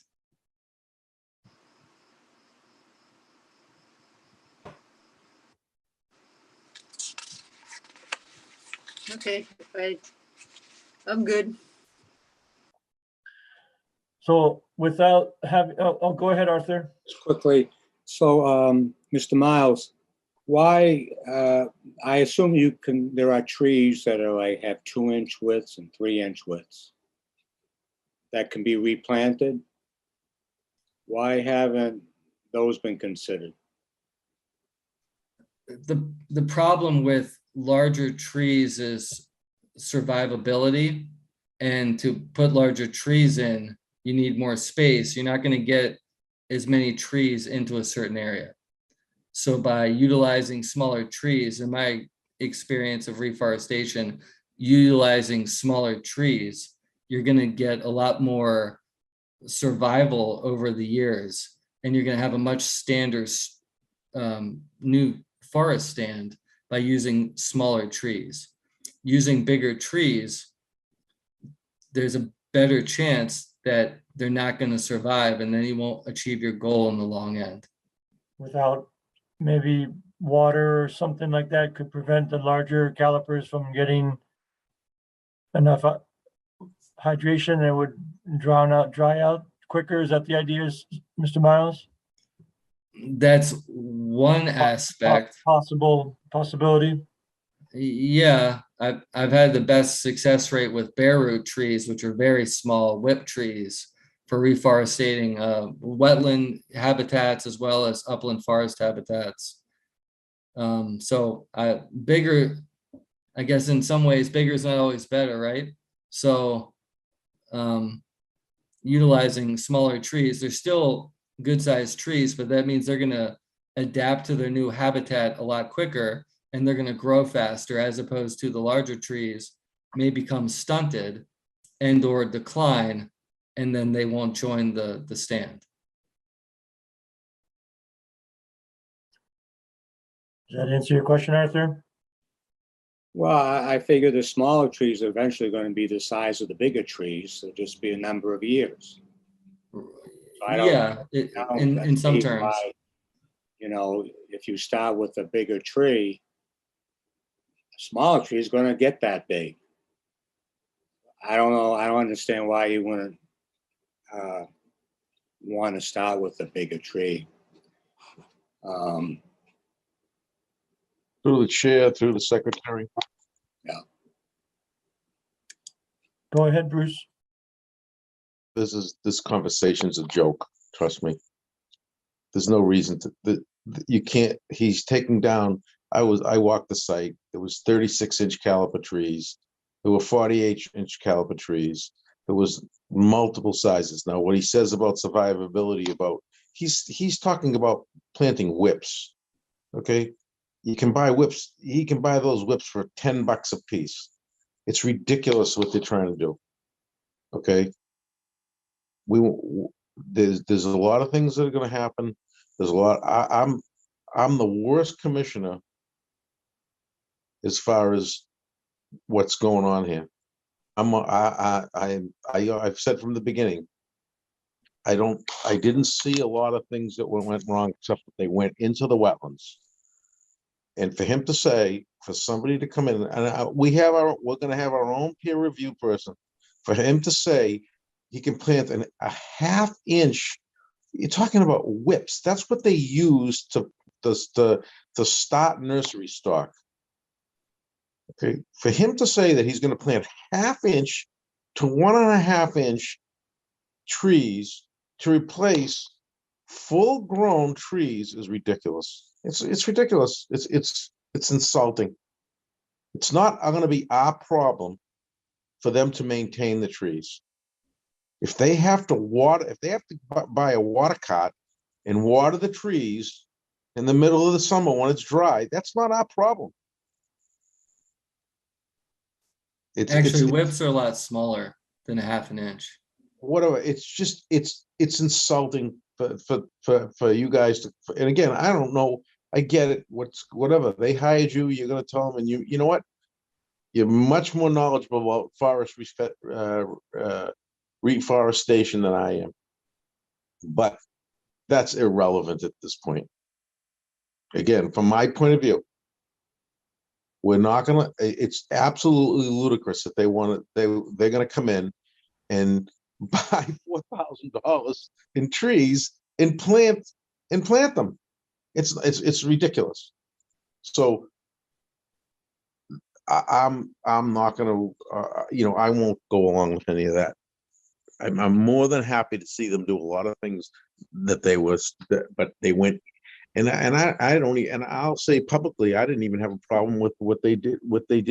A lot of the trees that were, quote, technically jurisdictional. That's just, I've already stated that before.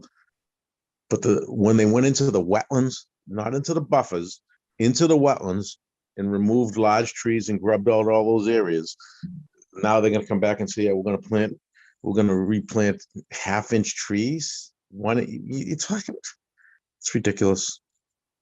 So again, that's my opinion. I don't know what the other commissioners feel, but I just feel that they should do something. And I understand absolutely the survivability of those trees it's going to be harder to establish the larger trees.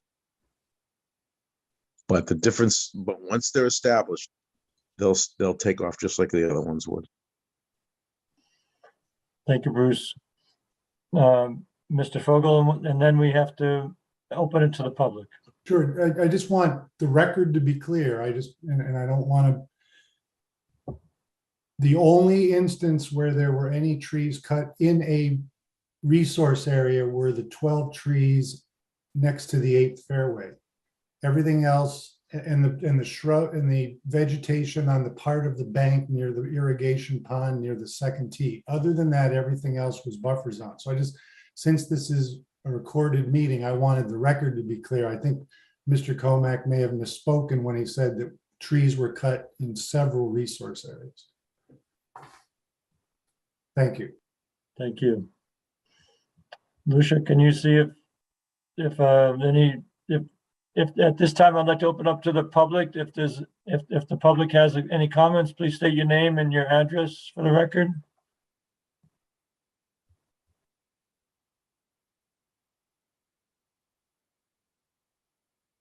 I don't see any hands being raised. You guys should all be able to see the audience as well. So if you see hands, let me know. I don't see any right now.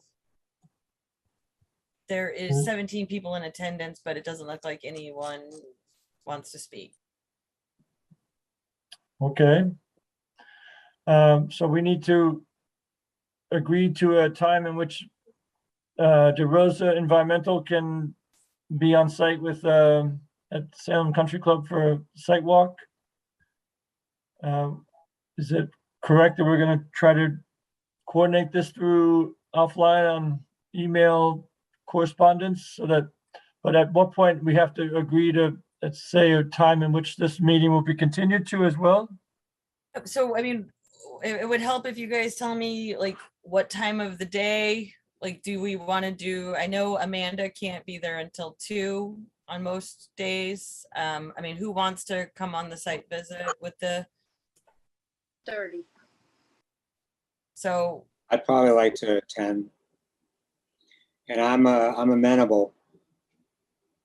I think the better part of the commission would like to attend, and sure that, you know, we've had Rita there before, we've had Michael, and we've Bruce, myself, Amanda, Arthur wants to attend, so I'd kind of consider the whole commission wanting to attend it, you know. So, as much Mr. as possible. Secretary, something 2:30 or after is what you're looking at, because Ms. Green, that's the time that works for you? It works best for So, Ms. Green, correct? got it. Okay, so Peter can coordinate with Lucia for a date that works for DeRosa and their arborist, and we can have Mr. Roberti and Mr. Miles out there as well. And the folks from Weston and Sampson who did the delineation. So if as Peter said, August 1st, the course is closed. The afternoon of August 1st, it sounds like it would be the best. Hopefully. At the moment, yes, but we can coordinate that online. We also would like to request a continuation to your next meeting in September. I guess that is your next meeting, so. Correct. Okay, so with no public comment, and that's been, we've offered a lot of opportunity for the public comment. We'll continue this enforcement order to Wednesday, September 14th at 7 p.m. Second. all right, I'm gonna go ahead and do a roll call. Secretary Vivaldi, Yes. Commissioner Green, Yes. Commissioner Athos, Yes. and Commissioner Comack. Yes. All right, so it's continued until September, and I will keep an eye out for an email from me. I will write to DeRosa's arborist tomorrow. I think that's what we're all, he's the one who's very hard to get on the schedule. So I think Thursdays at 2 work for him. Thursdays after 2. So I'm not sure if that August 1st is gonna work. It's 3 weeks out. Hopefully it will work. Hopefully he'll make it a priority for us. Well, if it's a Thursday at 2, is the country club going to be able to do it, or is No, the only it's day that they right- want to meet August 1st? I mean, if Yeah. they can't meet on August 1st, we need to have some other dates that are. Maybe that's a good idea, Lucia. Maybe if we could come to agreement August 1st and or one other days could be proposed at this moment.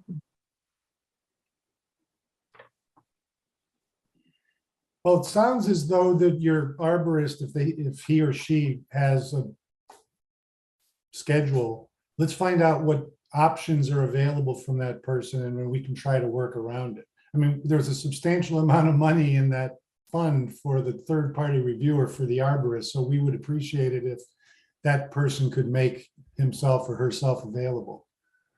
But we can find a date. We'll be able to do it. Okay. Let's try for August 1st, Lucia, and hopefully DeRosa will be able to accommodate us. Okay, is there a secondary date if that someone wants to? If it has to be a Thursday, August 4th would work. 3 days later. All right, perfect. Thank you. Lucia, through the chair, we just, you know, if there's golf balls flying around, it's going to be dangerous.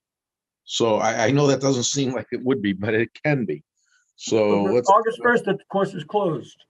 Right, I understand that, but is August 4th the course closed? No. Course is not closed on August 4th. So again, I have no problem, but they're going to have to, if we're going to be standing there with a bunch of people, and then we have to just make sure that it's safe also.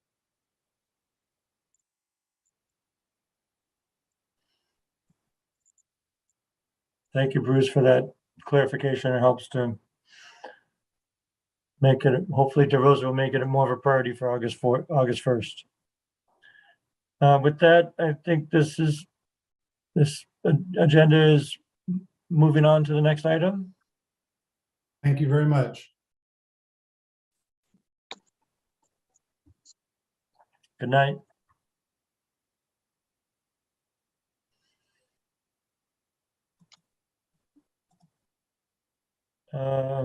With the last item on the agenda is. Yep, just for the record, I want to say Mayor Go Tree ahead. was not here. That's Mayor right. Tree is not in the audience, so I That's just right. want you guys to realize that.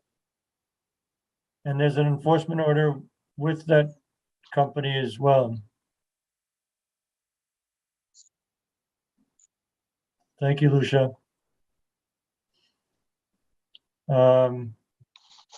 With that, I'm going to move on to the next item on the agenda with enforcement order for at 60 Warren Street, issued to Pedro Polini for work located at 60 Warren Street. Property owner has projects in Riverfront without a permit from the commission.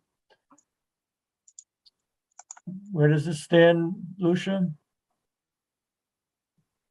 I seem to have misplaced my notes. Oh, hold on. I mean, this has been on the agenda, I think like 3 years at this point. For a long time, correct. Maybe even more than 3 years.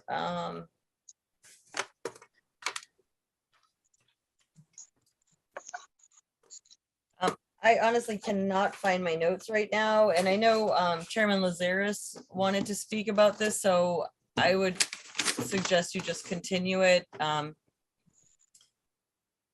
Okay. I mean, you could either make a motion to have him remove the fence post that he installed on city property and riverfront and remove all the debris that he's for some reason stockpiling on city property. And he also has been doing, even after all of this, me and Stu were out on the site and the guy was in his backyard and he had piles of stuff in the riverfront. He just, I don't know what, he doesn't get it. He has no clue. He's in his backyard. Half of it isn't even his backyard. It's just a very bizarre, the way he was sold it. The property, he didn't look at the deed, and the deed demarcates a portion of his backyard is actually, it's either PMLP or city land. And then a portion of the front yard is PMLP or city land. And that's where the issue is that no one really knows who owns it. We know that it's definitely not Pedro, the person who's doing illegal work on it, that owns it. He 100% doesn't own it. So I'm not really sure. I know Stu wanted to talk about it. It's a shame he is, for whatever reason, but I guess I'm very much looking forward to going back to in person come September. So hopefully everyone else is. And city council has not the councilors, like the attorney, city council has not weighed in on this situation at all as well. I haven't really heard from the attorney about this since before the pandemic. We met probably 3 days before the pandemic happened, and here we are. So a long time. I think they were at that point before the pandemic happened, we were talking about putting a lien on Pedro's property and restoring the city footing the bill, and then the lien would stay on Pedro's property, Right. and then he eventually has to pay us back. Close it off. And that just came to a standstill. So but the guy I'm gonna have to reach out to him and go out on his property because he's doing a lot of work. I think Stu wanted us to reach out to the building commissioner as well, because again, he's doing work in the backyard. He's building decks, not on his property. I mean, a deck in the grand scheme of things isn't terrible for a riverfront, but he still needs a permit. It's riverfront. You're only allowed 10% of alteration in riverfront. So I would just continue to keep things short because I can't find my notes for whatever reason. I don't know what I did with them. Make the motion to continue September 14th. Seconded. And can we just do a hand raise on this? So that was made by Arthur, seconded by Amanda, and then it passes 4-0 with everyone raising their hand. All right, and then I guess we're on adjournment now, correct? Minutes or no minutes? Oh, no, there was minutes. I think it was February, March 9th, and March 23rd. I'm still doing April, May, June, and now Three July. sets of minutes, 3 sets of minutes. Okay, and one was the special meeting that we had held specifically for, I think that was the 23rd. you're correct, the 23rd minutes. You want to do it individually, Lucia, or all together as a group? I would prefer to just accept February 9th, March 9th, and March 23rd. They're all on the city's website. They've been on it as draft for weeks at this point. I'll make a motion to accept the minutes of the February 9th, March 9th, and March 23rd, 2022. Seconded. All right, and just a hand raise. It looks like everyone's got their hand raised. Great. Thank you. And then a motion to adjourn. Move to adjourn. Seconded. Hand raise. All right, the meeting adjourns at 10:21. Thank you, everybody. Thank you, Lucia. Thank you, PAT. Thank you, PAT.